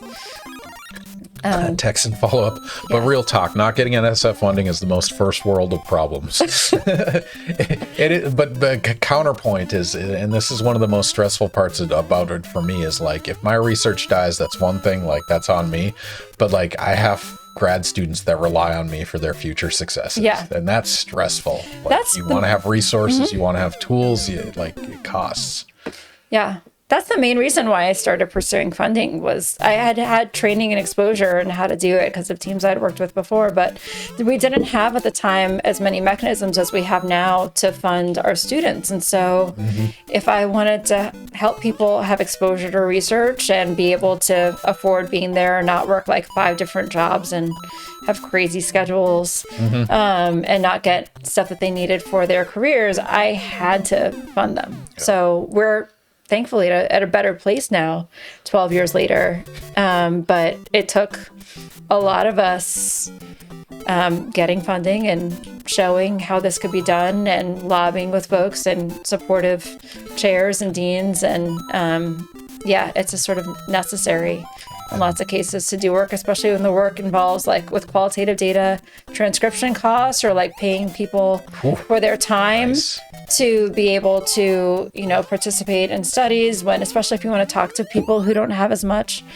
time because they're working lots of jobs and things like that. You want to, give them a little something to cover their lunch for participating in your research study, and you want to these worlds.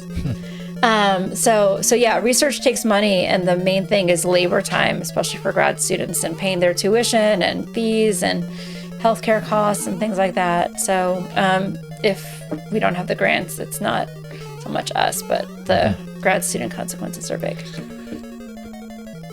Unfortunately. Oh man, I was just starting to feel good. Following up on the Poor White Boy Scholarship. On the flip side, this talk, I've seen oil barons write insane checks to give a scholarship to a good old rusty West Texas boy born in the country. Private donors. That is an interesting strategy, but not sustainable. Yeah. That's fair. I worked in an admissions office at a fancy place, and I don't actually know what the consequence was, but I did see the move of someone write in an offer, and I've heard about other cases of this in lots of places, but offered to build and fund and build a golf course for the school if the son were to get in. Jeez. And people have bought and named buildings and all sorts of stuff. So not that it necessarily has a direct one-to-one relationship with whether or not they get into the school, but are those offers made? Yeah. Most certainly that's some cojones out there. I don't know that being a public university research professor that I would ever want to or have the means to pull a move like that, but Yeah. I mean, if they're going to spend their money on a university, isn't the worst place. I don't know about a golf course, but... Yeah, it takes up a lot of space. Yeah, buy an instrument. Maybe we'll let your student in. Yeah, like I said, I don't know if it's successful, and I'm not going to out the campus, but I did see like a whole plan. Like there was a design. It wasn't like it was a casual empty offer. There was a fully realized plan for what this would look like. That's a different level of wealth that I will never understand. And if you have that much wealth, you really don't need to go to a place like that. Like you'll make, more connections and friends maybe than you already had that could be useful down the line, but staying big, not falling down in the hole. So Lori, going back to this question or comment, getting out of college quickly with less debt, coming full circle, having a good advisor to assist with course mapping, not overloading with courses that will not set students up for success and then not finish the program. Yeah, I think advising is the big thing. But how do you, we alluded to this earlier, but FSU has this pretty strict, like 4 years or you pay extra kind of thing. Yeah, I know someone stuck in that, yeah. What is are there studies on this? Presumably this hurts disadvantaged people more than those that know what they want to do or those that have the resources to do it, or is there any evidence that works or is bad? I have suspected the same. I have not personally done research in that area, and the data that I've seen has mostly been disaggregated, maybe on purpose. Maybe folks didn't want to look and see for differences. I've raised that even with folks who are involved in advocating for programs like that, but it has not been a popular objection. So I don't know. I'm curious about it. I have not seen that data. I know people have looked into that in other states and places. And I have some anecdotal evidence of where folks who may not have had as many opportunities to take advanced courses in high school and may not have the advising or, may have to repeat courses. That happens a lot in STEM too, where it's just expected that you'll have to repeat certain courses, that like very few people will get through certain engineering or computer science courses on the first try. That there are consequences for students moving out. So I know that happens often, where students will leave STEM majors in particular to go into other STEM adjacent or less majors that are considered less hard, not necessarily in terms of the content, but in terms of the grades.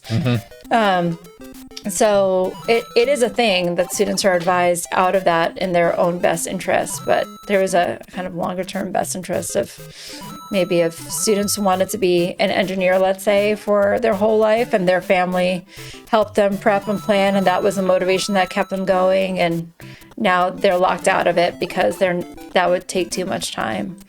I don't know. It's a good question, but I don't know that folks have had access to that data or that's a recent development though, right? The limiting it to 4 years and charging. What do we do? Charge extra if they take more than 120 credits or something? Yeah, and it limits your ability to get certain kinds of aid as well. So I see why. Yeah.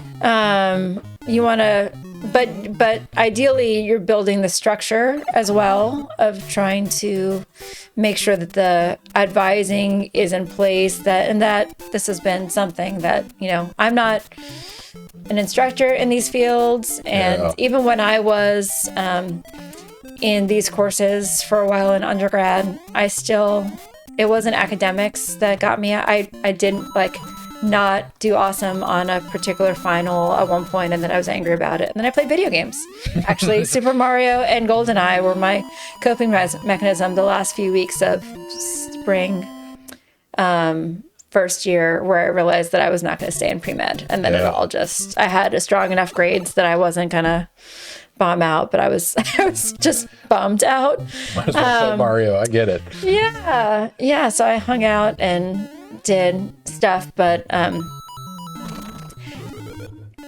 so those areas regularly students are not expected to do well. Even at University of Chicago, which is a place where lots of people do physics, do really well. The students I had who when I was working there in housing, in undergraduate housing, a PhD student, we had a lot of physics students. They had big egos about being like really cool physics nerds. Yeah. And like in like a good way. Like they did labs publicly, they take over the study room and do all sorts of study times in there. And a number of them are having amazing careers right now. But at the same time, they had 2.0 GPAs on average.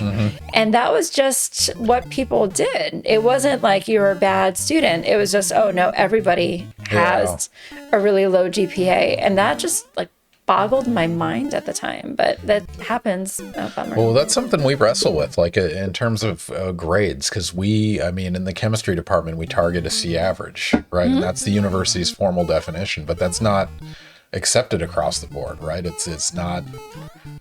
I don't know. How do you set the bar? What's a reasonable number of A's, B's, and C's? Yeah. Well, and to Tex's point earlier around scholarships, Florida has these really big and impressive merit-based scholarship programs, and we actually have a paper that was accepted as in press right now with a big education journal on merit aid in STEM, and that kind of worked. No, I died. The right direction. There's folks have been looking into the relationship between socioeconomic status and STEM and applied STEM fields and expected earnings, but then expected debt from having to retake classes. And also if you are in something like Bright Futures or Georgia Hope or something like that, they tend to have high GPA requirements. And so you could keep your awesome scholarship, but then you may not be able to stay in physics or computer science or whatever. You might have have to move to IT or to math instead of physics, which is not, the worst thing in the world, but it does mean something for those majors and what students are in them. And it's not an easy question to answer, and it's not really my place to answer other than just trying to unpack a little around what's going on when we see students who are high potential to be there and who want to be there. Especially those fields like chemistry and bio that are well aligned with the pre-med curriculum, tend to have really diverse students interested because they are familiar with their career fields. You've got the movies, you've got the TV, you've got, the cool wardrobe. And, it's like one of the more accessible, familiar areas, but there's a literal cost to being in some of these if you have to repeat classes and might lose your scholarship. Yeah, no, that makes sense. All right, Lori was following up on that. Actually, before we do, so we're at 10 o'clock. You want to keep playing Mario? You want to try something else? I feel like I've got my groove. I would love, glory-wise, for my kids to play like another 10 minutes, maybe at least, to be able to keep going. Not keep struggling and feel like I've done okay. So Lori was following up on the limited credits, 120 credits. It limits students being able to change their minds about their majors. I always thought college was time to figure out what you want to do with your life. Now they're expected to know when they get there. Yes, I totally agree. I actually graduated so I was an athlete. I was 5 years, 160 credits, and I went through 4 different majors before I found chemistry. So I feel for that deeply. But yeah.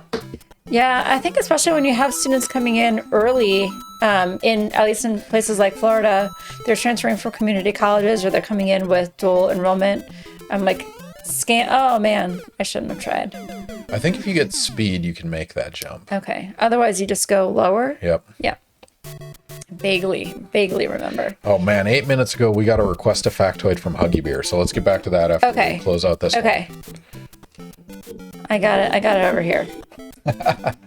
Whenever it is time. But yeah, I'll try to make this like baby jump at least.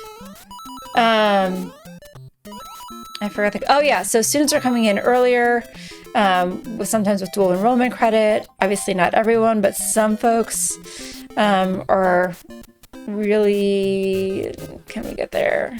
Oh no, I just won't. I don't remember how to solve this one. I think have you been doing the speed running, the holding B and running fast? Oh, no, I have not been doing speed run at all. That gives you extra height on your jumps. Okay, I'm going to try that. I knew you had told me that before and I forgot about it because it has been an extremely long time since I played this. Okay, whenever you're ready, we can go. But yeah, students will transfer. Now it's to keep them, enrolled and doing awesome, and doing well for the university. Now, okay, no, it's going to take a little bit of practice. Yeah, the timing. The physics of that edge is not normal. Yeah, like if students are graduating with enough credits, if they go on this linear path, at 20, now it's like BS to MA programs. So keep folks in, give them a chance to get a master's while they're still coming out at like a traditional age, if they came in as a traditional age student at all. So yeah, things happen really, really fast, and that can be good for the students and for the institution in terms of various kinds of metrics, but and for life to not come in with debt. Ooh, yeah. That was a big jump, though. I was ambivalent about which one I was going for. Yeah. Now I'm ready. This is something I learned in sports too. I've done a little squash and tennis over the years, and if you are not sure, you're gonna not make it. Just commit to one thing. Do one. I appreciate that. All right, we have some canned questions we typically like to ask. Actually, no, Huggy Beer, factoid. Yeah. Let's do that. Okay. Huggy Beer, welcome back to stream. Always a pleasure. What knowledge bomb would you like to drop on the audience? Okay, so I mentioned earlier I was trying to pull from a whole bunch of things. So Tammy Terrell may have seemed a little random. It was my little bit of interdisciplinary science meets music, and also undiscovered folks with diverse backgrounds and science training. So. My family's from Puerto Rico. I mentioned that earlier. And I didn't realize until later, first of all, how many of my family members, my direct family members, that stayed in the island instead of doing the big, in the archipelago, actually, instead of doing the big move that a lot of folks did in the 40s and 50s to work in factories in the U.S., especially New York and Chicago. There were a lot of science industries that were set up in Puerto Rico. Okay, so I'm going to try to make this jump and focus. So it's a big science area. I'm glad I did that. And especially actually the area where my family lives in the west, northwest of Puerto Rico, there are lots of pharmaceuticals. After all that, you got the mushrooms. Now I know. Totally worth it. I know how to do it. So there are lots of pharmaceutical companies. There's a lot of problematic dimensions of that too, but there's a lot of science and science industry and big labs in Puerto Rico, and it's one of the major producers of engineers and scientists generally. So I looked up patents. And there are over 120 registered scientific patents from Puerto Rico, including PVC molding, solar power water heating, and other such things that we commonly use. And also, as a related Latinos in Science fun fact, color television was patented by a 23-year-old Mexican engineer whose name I had on another piece of paper, but I think it's somewhere in my bag still. But no worries. Fun. Lots of folks, when we learn 3 or 4 people for each history month, we don't know the full story. So lots of great things depending on where you are in science and other industries. Well, Puerto Rico also has the Arecibo Observatory, which is underappreciated. It's amazing. And it sounds like NSF might try to save it after all. It was going to be let go. And then there was something I heard where it seemed like there was actually, after all the sadness, it's a real icon. No, don't do it. And okay. That was a real not committing on a very narrow mushroom. No worries. Yes. All right. I'm going to ask some of our standard questions. One of my favorites I like to ask, what movie or TV show gets your discipline wrong? What gets it right? And so this could be your discipline, your expertise, implications of your expertise. What's right and what's wrong? What makes you cringe? What makes you smile? The chair, I thought, did a nice job. It made the chair is a Hulu or Netflix. I've heard about this. It's like an academic drama. Yeah, it's an academic drama. It's a little much because it's a drama, you know, on TV. So our offices are not that nice. Certainly mine is not. It's very small and crowded. But mine's comfy. pretty nice, I'll admit. Yeah, buildings range. So I'm in a building that wanted to center communal space and meeting space and conference rooms, and all the faculty offices, unless you're department chair, actually are very small. Uniformly. So like it doesn't matter your rank, they're just small. And you accumulate books, you accumulate stuff. Yeah. You have people meet with you. It's living in an hourglass. Yeah, so that's a summer project. Like I got promoted to full professor. I moved now. My entire family now lives in Florida. I've got like a mother-in-law here. I've got my father. I just moved down dramatically, unexpectedly this fall from New York for health reasons. My mom and stepdad and sister are all in Orlando. Oh, that worked out, and then it didn't. It sounds like you have helped clean your office. I mean, I could. They're not.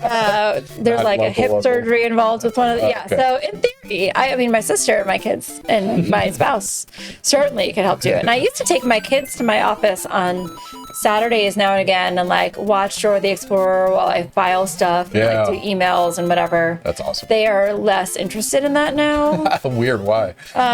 You know, not that fun, but it worked for a time. And that was pretty cool. All right, so the answer is the chair gets it right, at least in terms of the office in terms of the dynamics of like what folks are going through, what are some challenges, personality cliches. Yeah, including things like some folks get, disciplined with bad office, or like, committees that they don't like. Okay.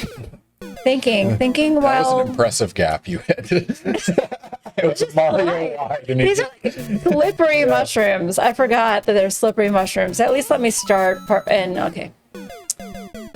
We'll keep going. At least I wanted to maybe make it to level 5. But I think we'll you see. can. You still got 15 minutes before NARC takes over. So the chair is a good one. Which ones get it wrong? I feel like there's so many that have gotten academia wrong.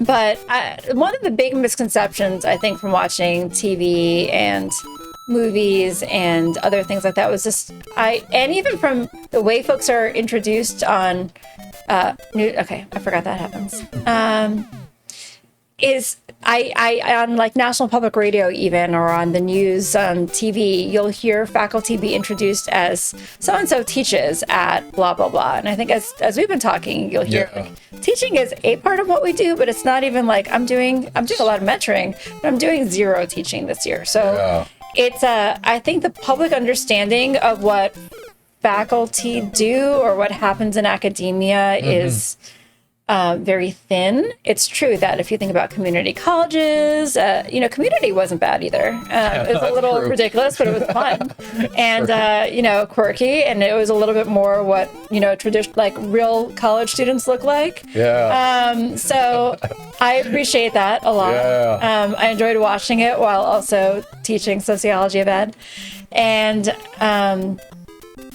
but yeah, I think folks don't really understand or appreciate the range of things that we do. So there's a lot of coverage of like the Harvard type, and actually Harvard literally in so many movies. And then so there could be more around like community college or like teaching focused faculty, but also I think the idea that you don't have summers off and that you're doing research and you may not ever really be working with undergrads while working at a college or university, because you're mostly working with like postdocs or research faculty or graduate students or other colleagues across the country and around the globe. That was something I had no idea, even at a fancy private very research focused doctoral program. I just had a very narrow understanding. This one we need more coverage. A particular pattern. Yeah. I think you might have to go to the bottom on the first one. It's like it'll repeat the sequence over and over again. I think you have to go bottom Thank you And for then the I'm trying to suggestion. remember. So I use the warps when I play this. And I never remember to run fast, so I'll try to. No worries. I'm cautious about. This one, I think you're just versus the clock for the most part. Oh, okay. I never thought about the clock. I mean, so what? Oh, you mean the things that turn? No, the actual time. But I forgot. I have not had to worry about that so far.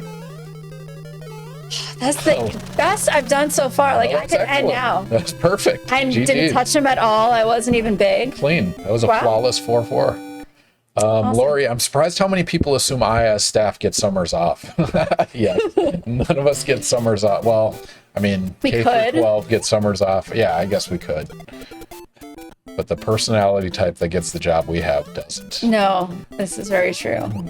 So it goes. I guess the genre movie I was going to ask you about, in terms of not necessarily your life as an academic, but the research that you do, is the white savior academic setting, right? The Dangerous Minds, the Freedom Writers, that entire genre. I've watched like almost all of those movies. I used to also, that job I mentioned where I worked for an education scholarship program, we also took students on college trips. And between my mom being a teacher in the Bronx and like all the times I watched Stand and Deliver and movies like that, many, and then taking students of color and low-income students on college trips, long bus rides through Massachusetts and central New York. I've watched all those movies. Just Lean on Me. There's I mean, this is so I've seen critiques on this, at least YouTube, is that the white savior ones are particularly problematic because it's not a standard by any means. And most of the elevation is done by minority teachers, but the story doesn't sell as well typically. I mean, there's some like Lean on Me and Sin and Deliver, but it's not the Dangerous Minds and all those. Sorry, I didn't mean to interrupt you. No interruption. That's just you get an artificial sense of what the reality is, which I guess is what movies are for to some degree, but so it goes. All right, we got about 11 minutes before we start NARC. If you guys have any questions for Lara, she's happy to answer those. Socioeconomic status, gender, race, ethnicity, and how it impacts educational attainment, getting into college, success in college and beyond, as well as STEM careers, engineering, and computing, programming, IT, so on and so forth. If you guys have questions, throw those in chat while we play a little bit of Mario before we jump to NARC and close out the night. I made it to 5, so I feel... No, that's halfway good. through. Well, so the other question we ask is, so are you familiar with speedrunning? Have you heard of this phenomena of running through games as fast as you possibly can? I've heard about it. I have not had the opportunity to do it before, and clearly I haven't been doing it here. Well, that was my question for you. How fast do you think the fastest win on this game is? Oh gosh, using warps. I don't know. I don't even know where to begin. I can't remember how often I've made it through to the very end, but it's not a lot of times. So I never got to the place where with this or other games, I won. And I do a lot of world building games too, if I'm playing any games. Yeah. So you don't really speed run through those as much. That's fair. Yeah, it's a good question. So the answer is 4 minutes and 54 seconds. Oh my God. Yeah, that is the fast. So this one, I love this game. I've speedrun this game, but it is the most human optimized speedrun that exists right now. They're basically 3 frames from computer perfect execution for 4 minutes and 54 seconds. Like literally frame perfect inputs throughout the game. It is astounding. And they never slow down. It's just fast as you can. That's the strategy, plus a bunch of skips and all sorts of crazy stuff. Oh. Okay. So now I was thinking about going fast, and then I just... I've seen the speedruns being small Marios. Okay, yeah, it takes time to get mushrooms. We don't got time for mushrooms. Well, and sometimes you can't fit through things if you're bigger. Yeah, exactly. Yeah, 4 minutes and 54 seconds. I feel like in that, when I've had weak points and played the Starbucks games... Yeah. What are they? Like those at the holidays, you can get like 50 stars on Starbucks or something to get a free coffee, and you play these little Starbucks run games. Those I've actually tried to run through and not bother getting the things. But I think that's the only... Yeah, I'm more of a crossword, wordle, spelling bee. Well, tonight you are going to speedrun yes. NARC your first time playing it. Okay. It's going to be good. I watched it once. I have never played NARC. Oh, you've seen it. That's a good start, though. Yeah. No, I heard about it from Brett. And then I was like, okay, I've got to watch. I actually did watch most of I was coding, so I was like working while watching, but I was watching earlier, almost the full run, and I made sure to focus on the NARC part because I had no idea what that was. So does Brett have fond memories of the speedrun attempt? I think it was more of like a gentle warning, but not wanting to surprise you. Yeah. Like, watch out for that. Yeah, and I said, like, I don't know that I have the energy or like I'll be in the right headspace to like drink during this. And he's like, oh, that's a good call because I was done by the time I got to NARC. And I do not remember Brett's time. I'll have to look it up. But yeah, you're competing against your colleagues. No pressure. Yes. And Samuel suggests you should speedrun the crosswords. Isn't that a thing? There's crossword competitions? I don't actually play the regular crosswords as much. I usually do the other games, like the Wordles and other, but they definitely are timed. So I've done the crossword minis. Sometimes I don't usually have the energy, like the time actually, to do a full crossword. At least the harder New York Times ones just take too much time. I thought I would get him. That should have been a kill. Yeah. This game's unrealistic. I tried to time that just right. I'm going to write an angry letter to Nintendo. Do you Quordle? I don't think I've done Quordle, but I just resubscribed to the New York Times games part. Okay. Just keep getting stuck under him. Yeah, the mini, the New York Times games and the Washington Post. I like subscribe and then I unsubscribe and then you get the deal to come back and then so I've done that periodically. So I got into the Washington Post like quote of the day and those kind of things. So I play Sudoku. Kind of. My mom and grandmother got really into it. But I find that at least when I play, I've always been good at math, but I do have like just enough math anxiety maybe, even though I use it, that I don't know that I really actively have math anxiety, but I feel like I've doing the tip, like that kind of like minor math, like stats I'm happy with, looking at complex formulas I'm happy with, but Sudoku I felt like always took more mental energy than I wanted it to take, if that makes sense. So I'd play it, but I wouldn't. Oh, I forgot this world. Oh, I actually did play a version of it, but I forgot that this version existed. Oh well. I don't play a ton of Sudoku. All right, we got 5 minutes before we're going to start NARC, so I'll ask you the hard question before we dive into that. Please. Unlimited budget, no moral qualms. What experiment would you do?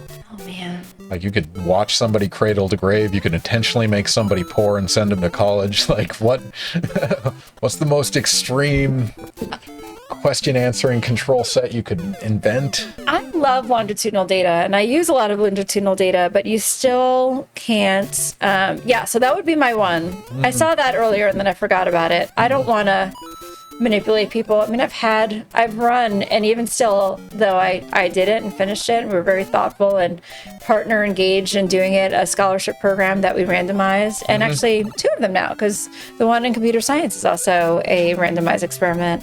Of folks that have similar ability and they have other opportunities, but in terms of that was brutal. Definitely not been the first time this happened to me, but it's been a good couple of decades. Yeah. But yeah, it's hard. Those randomized experiments are like emotionally hard, but they are also, robust, even though the implementation still matters. So I've done them and I value them absolutely, but the longitudinal is probably more where my heart is. And I still remember the 7-Up movie that, I don't know if you watched this, but there was some British documentarian in like the 70s, I want to say, who followed these 7 kids. And there's also the Harvard well-being study of like advantaged boys from the 60s that I want to say JFK's class was that one as well. And, okay, bummer. And they follow them over decades and were able to see there was a small niche, the 7-Up one that they made documentaries about, and they follow them up every 7 years. Was cool. There was regular middle-ish working class people in Britain, and they got to see what, like, who they married, did they marry, what kind of jobs they went into, what aging looked like. So I, wow, Ooh, that was nice. not planned. You're So in that one. that was a bonus. When I meant to kill him and I didn't before, that was, that was the trade-off. Yeah.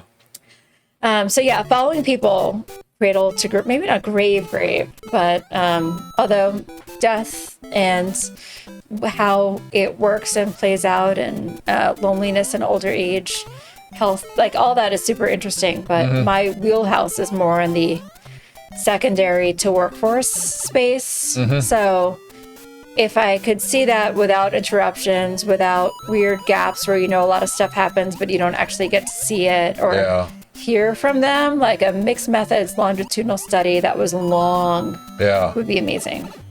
So I don't know if you talked to Sarah about this question, but she wanted to like separate octuplets at birth, which is what she studies, right? Twin studies, but you could actually induce it with a data set of 8 kids. Yeah, that's true. Like small numbers that you see over time is very powerful. All right, it is almost 10:30. I think it's time for NARC. Let me get the I don't feel tired. I've been in the flow state of engagement. just locked in the game. I never thought about flow. I forgot this was where I would usually try to jump, but I have done some research, and actually the thing I was coding earlier, I was cleaning up a data set of this computer science randomized control study that's in the field and getting ready to close right now here. And where was I going? So we were studying engagement in multiple ways. I mentioned my colleagues are doing language modeling with machine learning to see from student writing about in Canvas around how they are feeling in these classes. And then I'm using these experience sampling methods to understand in the moment how they're feeling. And the idea comes out of this research on flow of like intense engagement meets skill and challenge can get you to a place of really quality in engagement that for academic spaces, it's close. Oh man, that was nice.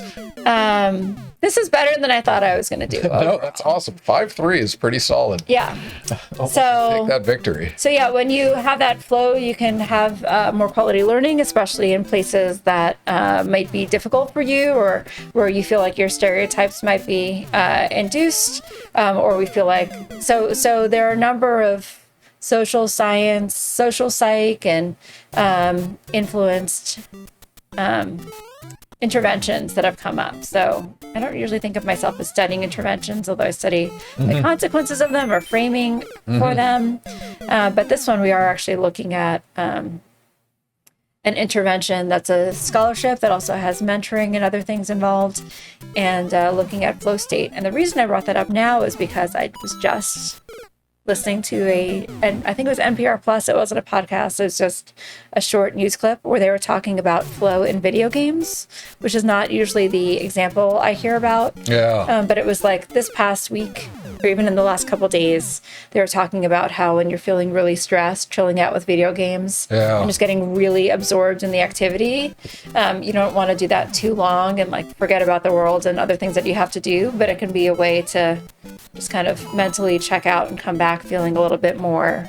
So like you can walk outside, you can write in a journal, but you can also play video games. Yeah. And then come back feeling more refreshed. I like it. All right. Are you ready for this? I will, as ready as I'm going to be. So we were troubleshooting setting up Minecraft. So unfortunately, Lara didn't get a chance to practice this at all. So you're going in cold right now. But I want to give you context. I want to give you lore and backstory here, because this is important. All right, ladies and gentlemen, we have the box for NARC on the original NES. You are Max Force. Your mission: bust Mr. Big and destroy his dreaded criminal empire. Seize all contraband, stolen money, illegal weapons. Use rocket bombs, high-powered machine guns. Apprehend all suspects. Protect the innocent. Punish the guilty. Stop at nothing. So, written and programmed by Nancy Reagan. You're going to win the war on drugs. I'm kidding. None of that's true. But it is time. So press start, and I'll walk you through some of the initial controls on this. Okay. This is an interesting graphic. Yes. This is what don't you remember the 80s? This Yeah. is exactly what it looked like. All right, so now you're going to walk right. And you have 2 buttons, but it gives you 4 commands. So if you tap A, it hits the rocket. So tap it really lightly. And then if you tap B, you'll jump. Who are the red folks? Are they The just drug bystanders? dealers. Okay. Yep. And so you're going to go right, find doors. So Okay. go in that door. No, they're not bystanders. None of them are. No, there's no good guys in this game. So yeah, and if you hold B, you'll squat. And then if you, it makes you slower. So yeah, the name of the game, go right. You'll grab that card. Oh. Keep going right. As long as you beat Brett, this is a win. Yeah. Okay. Oh, I'm dead. So grab the red card. How do I grab the red It card? should be walking over it. It's weird Nintendo hitboxes. Oh, okay. Yeah, not great. I kept trying to actually pick it up, which doesn't make sense. All right, so we got some follow-up questions on affirmative action and perhaps like defining what that is. But Cuddle Puppy Head, do you feel like affirmative action takes multiple variables into account, i.e. accepting children of farmers and construction workers from developing countries instead of just children of CEOs and princes? Some additional follow-up comments. I was told it was supposed to factor in disadvantages a candidate might have: broken home, physical disability, poverty. Isn't affirmative action about fulfilling quotas?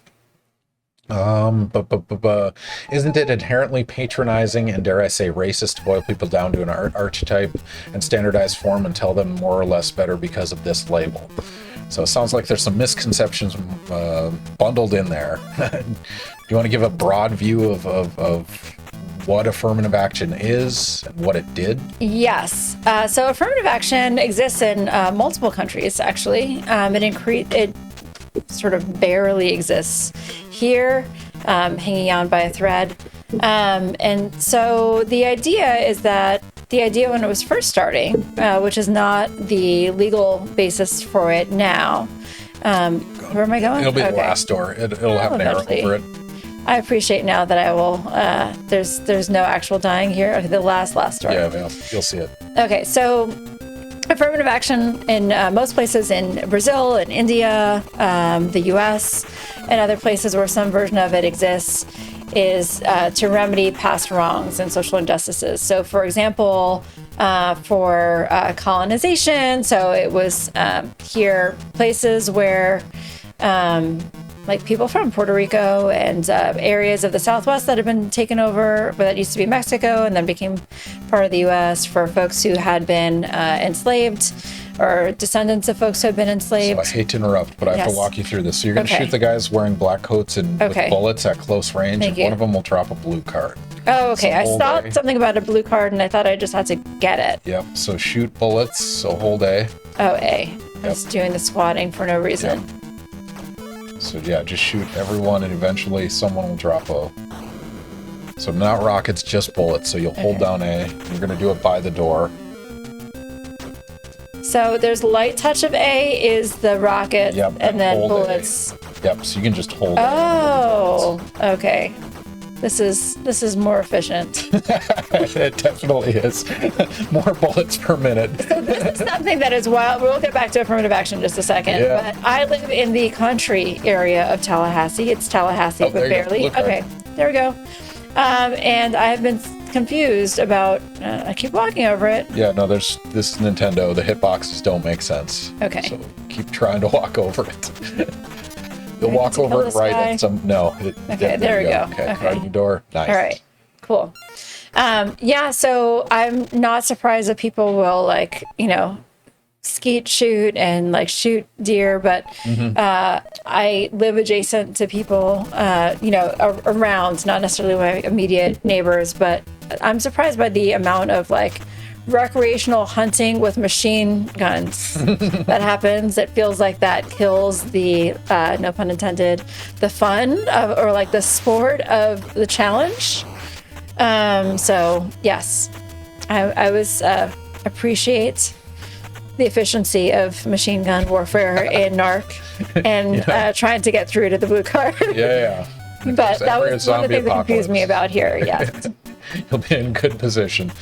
Oh, it is a life choice. Affirmative action. So there had been, and in most cases where it started, it was based on social justice rationale. So caste in India. So if you were from the Dalit class that used to be known as untouchables, for example, then you would be eligible for affirmative action.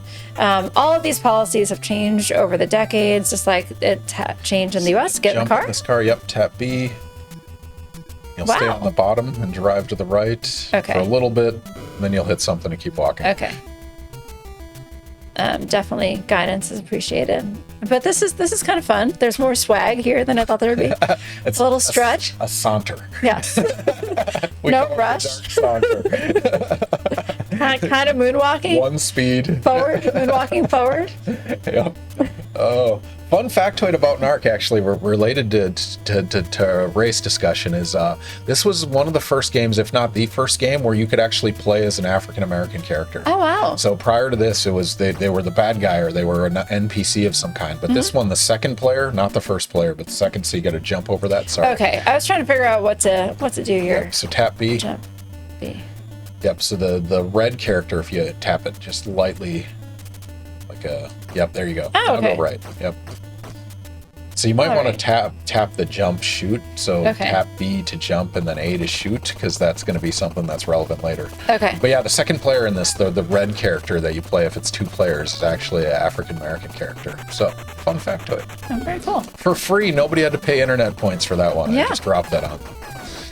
But anyway, sorry, back to affirmative action. Oh yeah, so some of these programs have changed. So in the here in the U.S., that idea of I can't remember right now because it's late and I wasn't prepped for this question. Although I've actually written about this and taught about this. Some decision, I want to say in 1967 or 8 or so, with the U.S. Supreme Court determines that. It's going to bother me. I actually know what the decision is, but I can't remember. Determined that social justice was no longer a reasonable and legitimate reason, but diversity was fine. So promoting diversity. How do I get the dogs? So if you hold down both buttons, you'll squat and shoot. So hold down both A and B. Yep. Turn around. Yep. Oh, this takes some logistics. Yeah. Being eaten by dogs. Yeah. Go right. This is like early Mortal Kombat. Yes.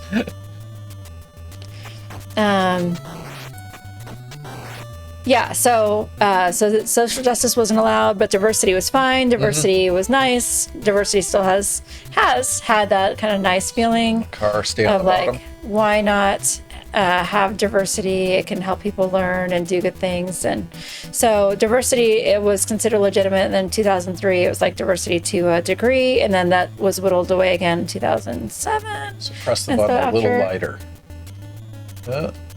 There we go. Oh, okay, good. So now, eventually getting around to it. So the way that the reason I'm warming up in this way was there's a lot of range in terms of what you could look at, because diversity could be anything, and that is one of the reasons why it works, because it could be anything. It could be like diversity of opinion. It could be diversity of religion. It could be so many different options, and that takes a lot of work. So we were talking before about coding qualitative data and like index cards around what people were saying and how these work together thematically, and that's really time consuming. It's holistic admission, which means that you're reading people's essays, trusting that they're not generated by AI or private coaches, but actually by the real students. The whole way. On the bottom, yep. That it's these students and their real stories that are being presented. That's a big ask, especially now maybe in these times that is going to be the way to understand what's really happening with students and how to generate a diverse class, if that's something that we still want and value. Yep. You got it. Oh, wow. Okay, I just busted my way through that pile of money. So I go through the store? Is that it? Okay. That's it. So the sustainability of affirmative action, if it's looked at through holistic admission, meaning you read like the whole file, you read students' essays, you're not looking at them in isolation or just checking a box. Like checking a box is fast and easy. So to determine what the box is, there's still some subjectivity, but the more we constrain affirmative action to things like essays that we know can also be read subjectively and take a lot of time and work, and you have to create a rubric for what you're really looking for and make sure that everyone's on the same page in terms of implementation. Like, there's all these reasons why it's harder than ever to actually do affirmative action work. I need a silver safeguard. Yeah, Is that so right? go far to the right and you'll find a door. Lori has a follow-up on that. My husband was given a fellowship in grad school 6 years ago because his age, 50 years old, diversified his cohort. Oh, interesting. So you're going in that door right there. Okay. Did I get what I needed yet? No, so it'll Okay. be in this door right here. This one. This one. Yep. You go in there, you'll find a silver card on Right. the ground because murderous clowns, 80s. Yes. No, that makes sense. Exennials. Pennywise, etc. Yes, exactly. exennials. Dare taught us all this stuff. Oh my gosh, I took Dare twice. I was in the Dare 5th grade and 8th You grade needed cohort. it twice. Yes. I man. did not, although maybe I don't know. It was an interesting time to be alive. You should be able to walk in that door if you get around. I was Go up trying right to. there. Yep. Oh, okay, now I actually got Go through. right. There will be a silver card at the end that you'll have to grab. Yeah, I mean, the whole thing with Dare was, and maybe like this bogeyman idea of Grab the affirmative card. action and how it works is like, it's a very simple idea of what things look like in admissions. And I've worked in admissions in a very resourced place where people were trying to suggest that their kids would make a golf course and things like that. But then also we sat and interviewed people and listened to their life stories and all sorts of stuff. And still So press up, but not too much up. Yep. Oh, a little When up. you get through the door, just press. Ooh. Okay. No, perfect. No? Left. Okay. All right, there you go. Most people walk back into that door and have to do that room twice, but you didn't have that I go issue. through here. So Okay. silver card, enter it. Just, touch the blue thing there. All right. Right. Go Haku asking Go. the important Woo. questions. Why Yes. is he power walking while brandishing guns? And the reply was toxic masculinity. It's a saunter. It's not a It's walk. not- yeah, well, it's kind of almost a staying alive kind of vibe, or like that Oh, 70s theme movie where Yeah. they were walking around killing people too. yeah. Can't remember what it was, but yeah, there's definitely a strut here. When this is like Mr. T, look, people. So holistic admissions, a lot is expected of folks doing this work if they're really doing it, and I don't know. That's a link that There. somebody put in chat. Awesome. For I think 8th grade. $19.95, you can own that shirt. I think 8th grade was a white T-shirt and it said Dare 2. And I found my Dare book at one point by accident. You're gonna go left, and you're gonna shoot the Rambo-looking guys with bullets. So Okay, holding Rambo. A, and they'll drop a green card. So you're gonna hold A when shooting them. Yep. But you have to let them come a little close to Okay. you for some stupid reason, and move up on the screen because it won't happen on the bottom. There's a lot of rules in NES programming. So move up a little bit, and kill this guy. Go back the other way. You'll kill the Rambo guy. At some point, he'll drop a green card. Yep, just keep doing that. Yep. Eventually, it'll be a green card. Okay, this is an interesting Yeah, so this is what boss challenge. the speedrun community calls RNG, random number generated. Okay. And so you have like a 1 in 12 chance or something of getting a green card.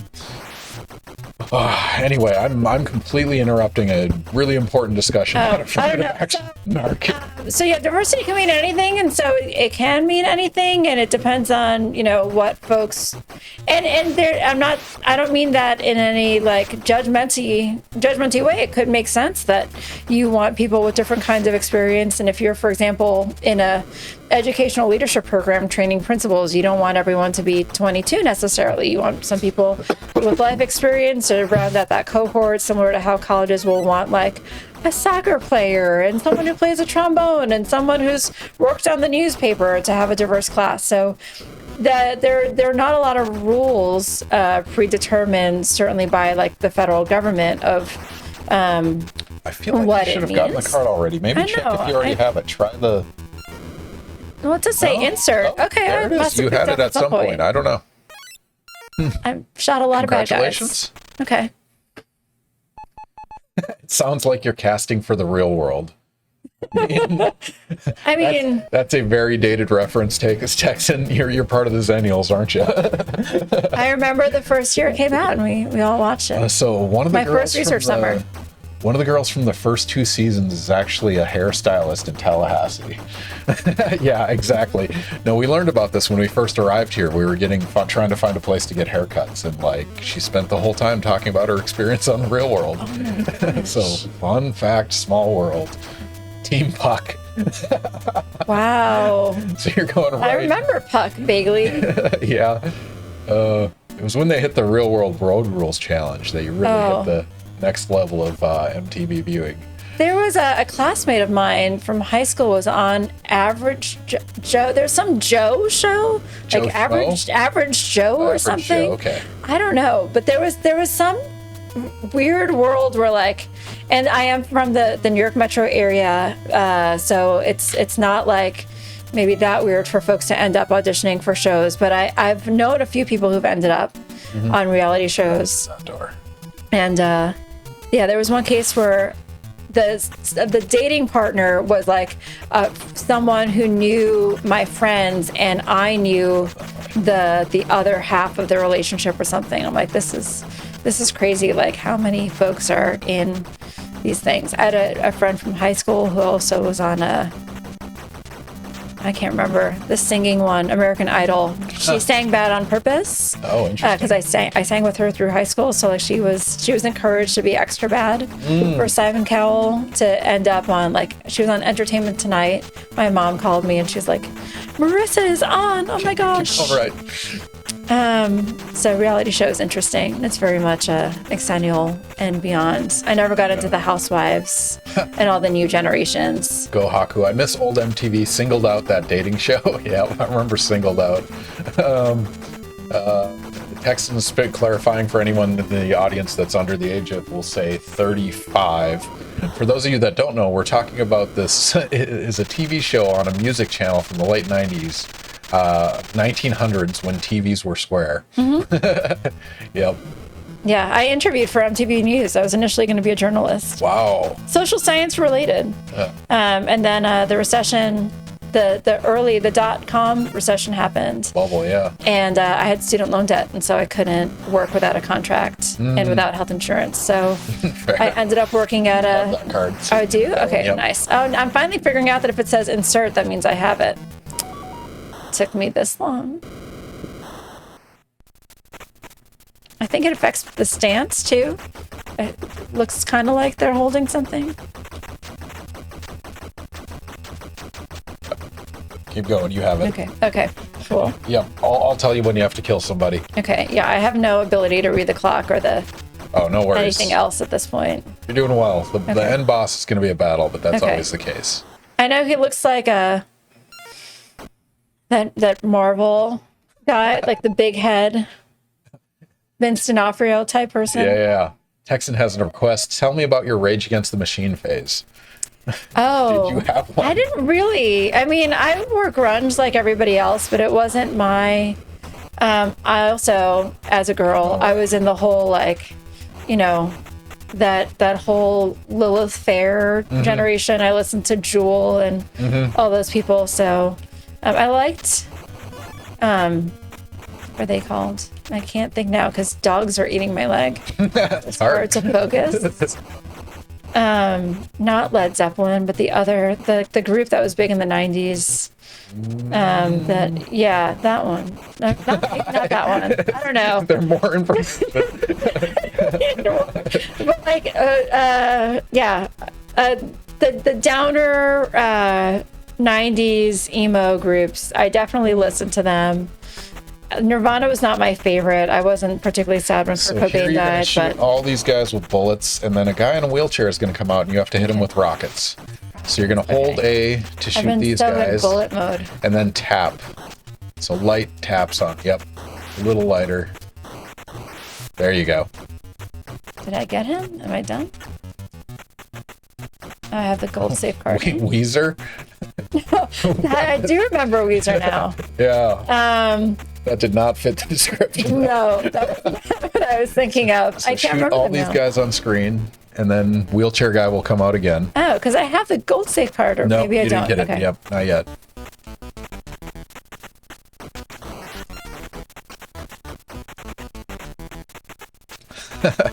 Not really, but I'm familiar with people who got all their possessions from Hot Topic.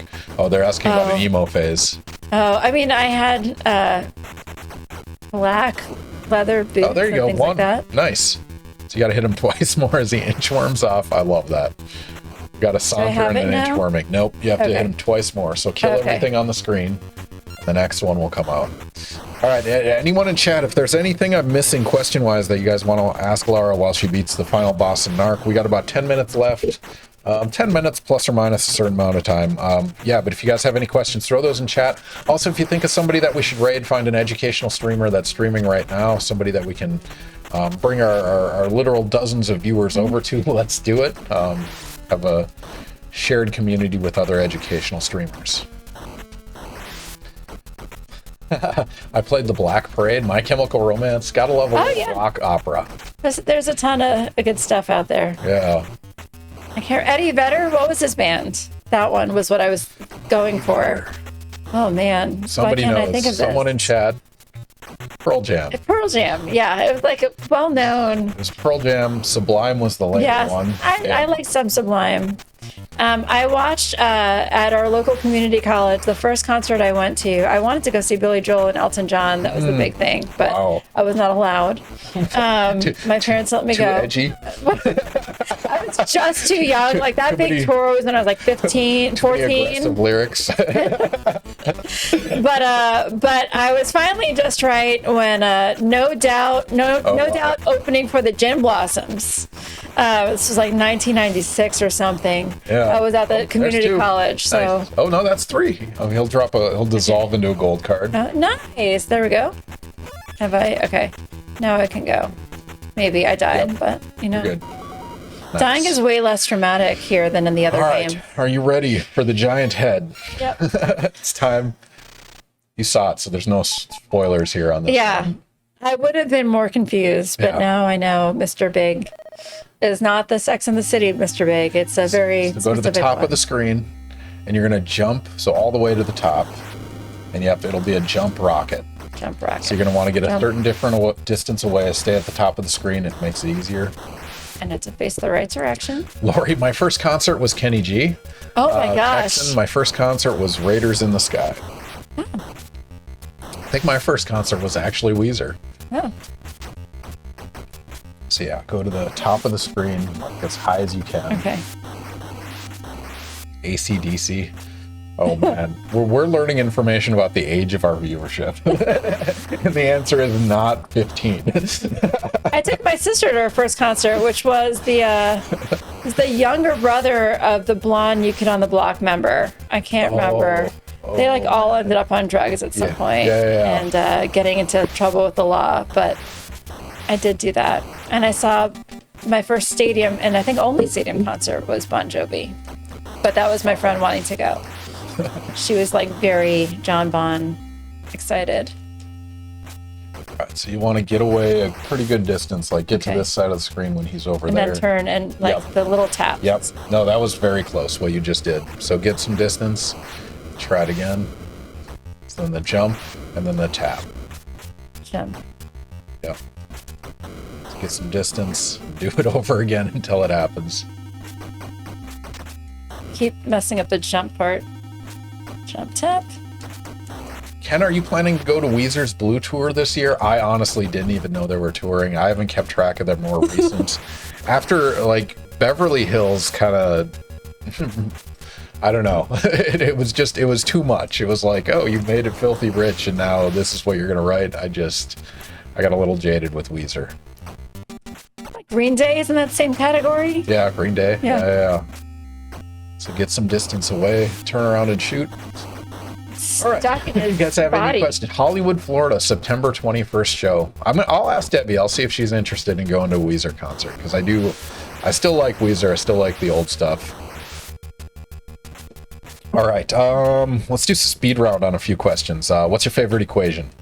E equals MC squared is so fun. Why not? The formula for a slope. I was actually talking about it casually with my son today. Yeah, y equals mx plus b. Yeah. That's a good one. Straight lines. That's what I tell my Gen Chem students.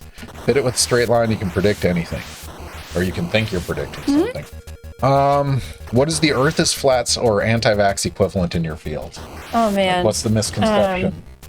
I feel like some version of what we were talking about before of like diversity is over, like we don't need this anymore. But although usually more, that's more of like the policy space we're in, but the actual fighting is more on like, well, you know, binary gender and STEM doesn't matter anymore, or like this problem is solved, we can move on, and then we don't have to think about this anymore. Racism is gone. It's changed shape in some way. So they're different. There are other more specific cases of things, but some version of like we don't need to think about this anymore. It's over, instead of the nature of most long-term intractable seeming problems. Once they get better, usually it's still moving in some way and it still matters. So some versions around that.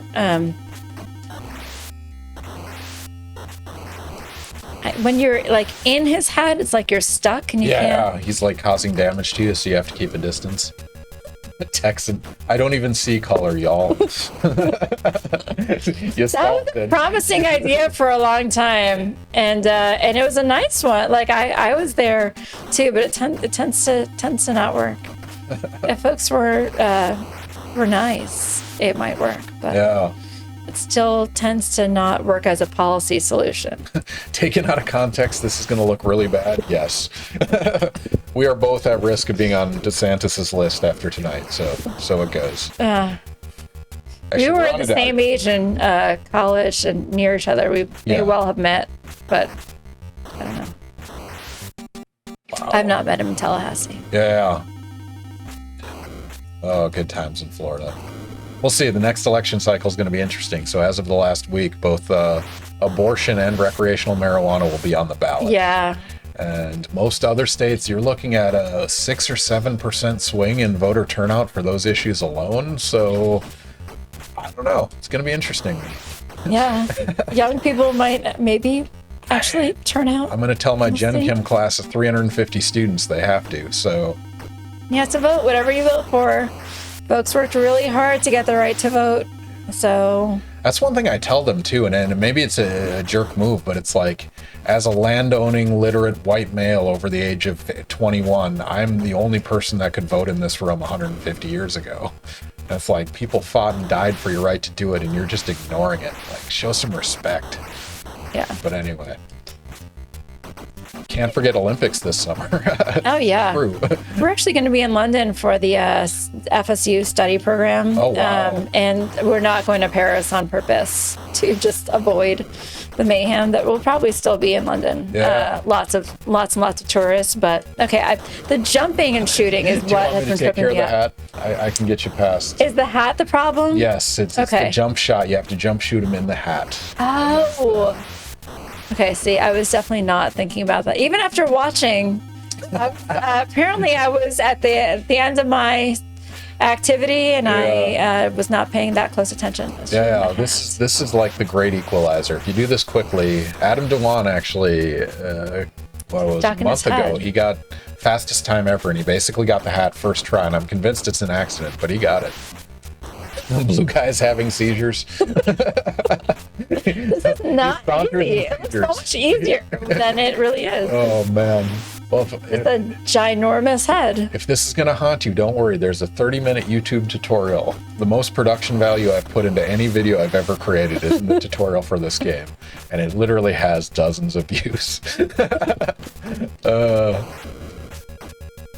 All right. Yeah, no, I'm just not. Yeah, let me know if you get too frustrated. I'm happy to help out and intervene. I mean, this is a huge for the glory, I don't want to be defeated. That's fair. Ooh, here's a fun speedrun question. If you could host any scientific figure, dead or alive, on Ask a Scientist Gaming, who would it be? Oh man. You get to pick their brain while they drink and play video games. I've always been a sucker for NASA, and had no interest. I actually really enjoyed high school physics honors, where I didn't feel as confident that, like some people by that point, I took it junior year, and people already like strongly identified as being really great at physics and like the calc BC types instead of the AB type like me. So I never assumed that I would do great in it, and I enjoyed it a lot more than I did chemistry, but I never kept on going with it. No diss on chemistry. It just was, it hit me hard when I was also a varsity athlete, and I just wasn't ready to struggle. I didn't realize that I would because it had always been easy. But yeah, I've always enjoyed NASA, and coming to Florida as a kid, I used to come to the Space Center here. So one of the many women there, like Sally Ride, I was just looking at something of hers too, Katherine Johnson, like just anyone in the early computing NASA space or the later first astronauts. There's just a lot of cool stories there of like the geopolitics combined with the science stuff would be cool for almost anyone.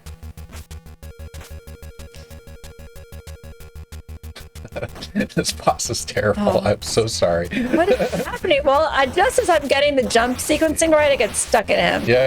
But I'm always the wrong way. Typically touch the shoot button lighter.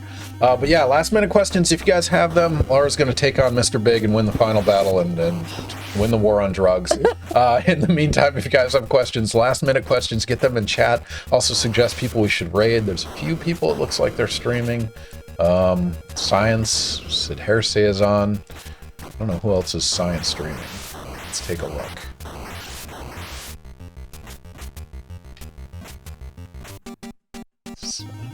I feel like it would be fun to hang out with Neil deGrasse Tyson. I've just like grew up being exposed to him in multiple ways. He was at the museum. His voice is just like the voice of like the science version of the voice of God, narrating so many planetarian shows and Cosmos and other things like that. He's just seems like he'd be good for a listen. Texan, he is a big science teddy bear. He said something, and he was interviewed at some point. I heard him, he was saying he had to strip, or like he chose to strip to pay for grad school. He didn't have good financial aid, and folks told him that, this was one way because he used to be a wrestler or something. Yeah, it's a wrestler called. What? My childhood of listening to his voice was confused at that moment in my, late 30s listening to his interview. It's like, how could that be? Go Haku. I wish I could beat Carl Sagan. I love his Cosmos series way back when. Yeah, Carl Sagan would be a fun interview. Yeah, all the good science communicators would just be so awesome. There's some really great folks on, I don't do a whole lot of TikTok, but there have been a great amount of like YouTube channels and folks doing stuff lately. So there are lots of people I don't know. Yeah, absolutely. That's a good one. Okay, I don't know. I thought I could get it, but my fingers are like cramping right now. You're gonna feel this tomorrow. Yes. The complete lack of ergonomic adjustments on these. I have not been doing this I remember vaguely that you'd have to shake out your thumbs. All right, so that's the hat. Okay. Now it's just rockets to the face. And then the bullets part, it's easier because you hold down tapping. the button. So yeah, now you just shoot him in the face. You don't have to be at the top of the screen. You just got to shoot him. Get out from his body. All right, what do I have on the list? We did... Ooh, if you could completely change your research, like a 2-year sabbatical or restart grad school, what would you choose? So attack. I feel like I've got actually a good amount There we go. Okay. Nice. So I'll walk you through this. So now you're going to want to get away from him again, and you're going to want to stay in like between these two black lines on the vertical axis, and you're going to turn around and shoot bullets at his spine while moving up and down. That's a lot of stuff. Vertical act like here. Yeah, stay between these two black lines. Yeah. Okay. And then turn around. You're going to just hold A and shoot bullets. But move up, and so yeah, just hold A instead of rockets. Yep, that's it. And then get away, turn back, and shoot him again. I mean, sabbatical is awesome, although I also found it kind of stressful. I developed a little bit of TMJ during sabbatical, which apparently is not that unusual because my sabbatical was during COVID.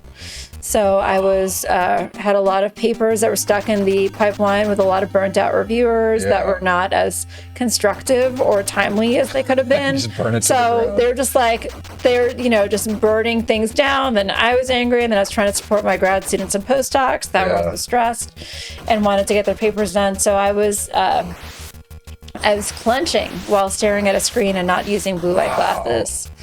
And apparently it is a thing. So when you go on sabbatical or there's another pandemic where you stare at screens all the time, try to, stretch out your face a little, use a face roller, Give yourself some room. blink.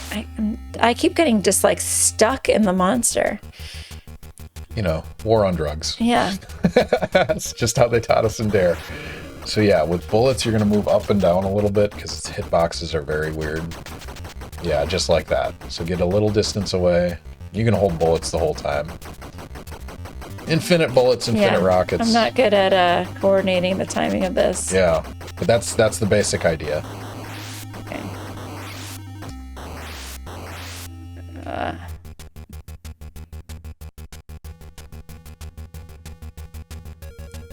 I love the strut. That I think is my favorite part of the game.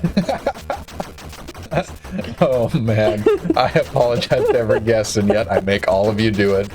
I should figure out a new strategy. We played the Burger King games a while ago. So, can I ask, how did you find this game? How was this like a long love that you've had and like save the box, or did you lose it and then discover it later? So this was one, like, when we were kids, I grew up poor, and like Nintendo was the most important birthday present me and my brother got. We got it together and it like changed our lives. But we only had like 3 games for it, right? And like one was Mario that came with it, and Duck Hunt, obviously. But then, perfect, go. Yay, okay. Go to the right, go to the key door. But this is one of the other ones, and it was like this bargain bin blockbuster, when you're walking out, they sell them for $1 or whatever. This was one of those games. And so when I was the guest on stream for, Eugene DePrince was the host, I played this on stream. And then it started becoming a joke where Eugene played it when he was on, and then I just committed to everyone playing it. And then the joke became, you're going to the right, civil forfeiture, the level, there's no advantage in getting any of these coins. Okay. But then I got challenged to speedrun it. And so, fun factoid, for about a year, I was the world fastest speedrunner in this game. Oh, wow. 9 minutes and 7 seconds. Nice. And then my tutorial let somebody else beat me in the speedrun. So yes, it's near and dear to my heart. But awesome. You suffer through it. Yeah, my left finger is I think I was avoiding the phone and I was listening, so I was turned, and my left thumb joint is really getting it. Really got it. So okay. You get to put in your initials with the mutant finger. All right, everyone, we're coming to an end here. If you guys have suggestions on anyone we should raid, throw those in chat. We'll raid right after this. Stick around. We usually get a few followers through that mechanism, which is great. We're trying to build our base and get more viewers over time. Ken, professor by day, competitive speedrunner, streamer by night. Yes, awesome. Every other Wednesday night, we do have a stream. But Lara, it's a pleasure to have you on stream. Thank you for joining me. You weren't going into this completely cold. A few of your colleagues gave you the heads up on this, but I really do appreciate it. It's non-trivial amount of time and effort, and it's kind of a weird experience to say the least. But do you have any parting words for the audience? Oh man, keep a cool head, stay big, and don't fall in a hole. Don't fall in a hole. I feel like that transfers to other areas. Be kind, rewind. Perfect. Kids don't know what rewind means.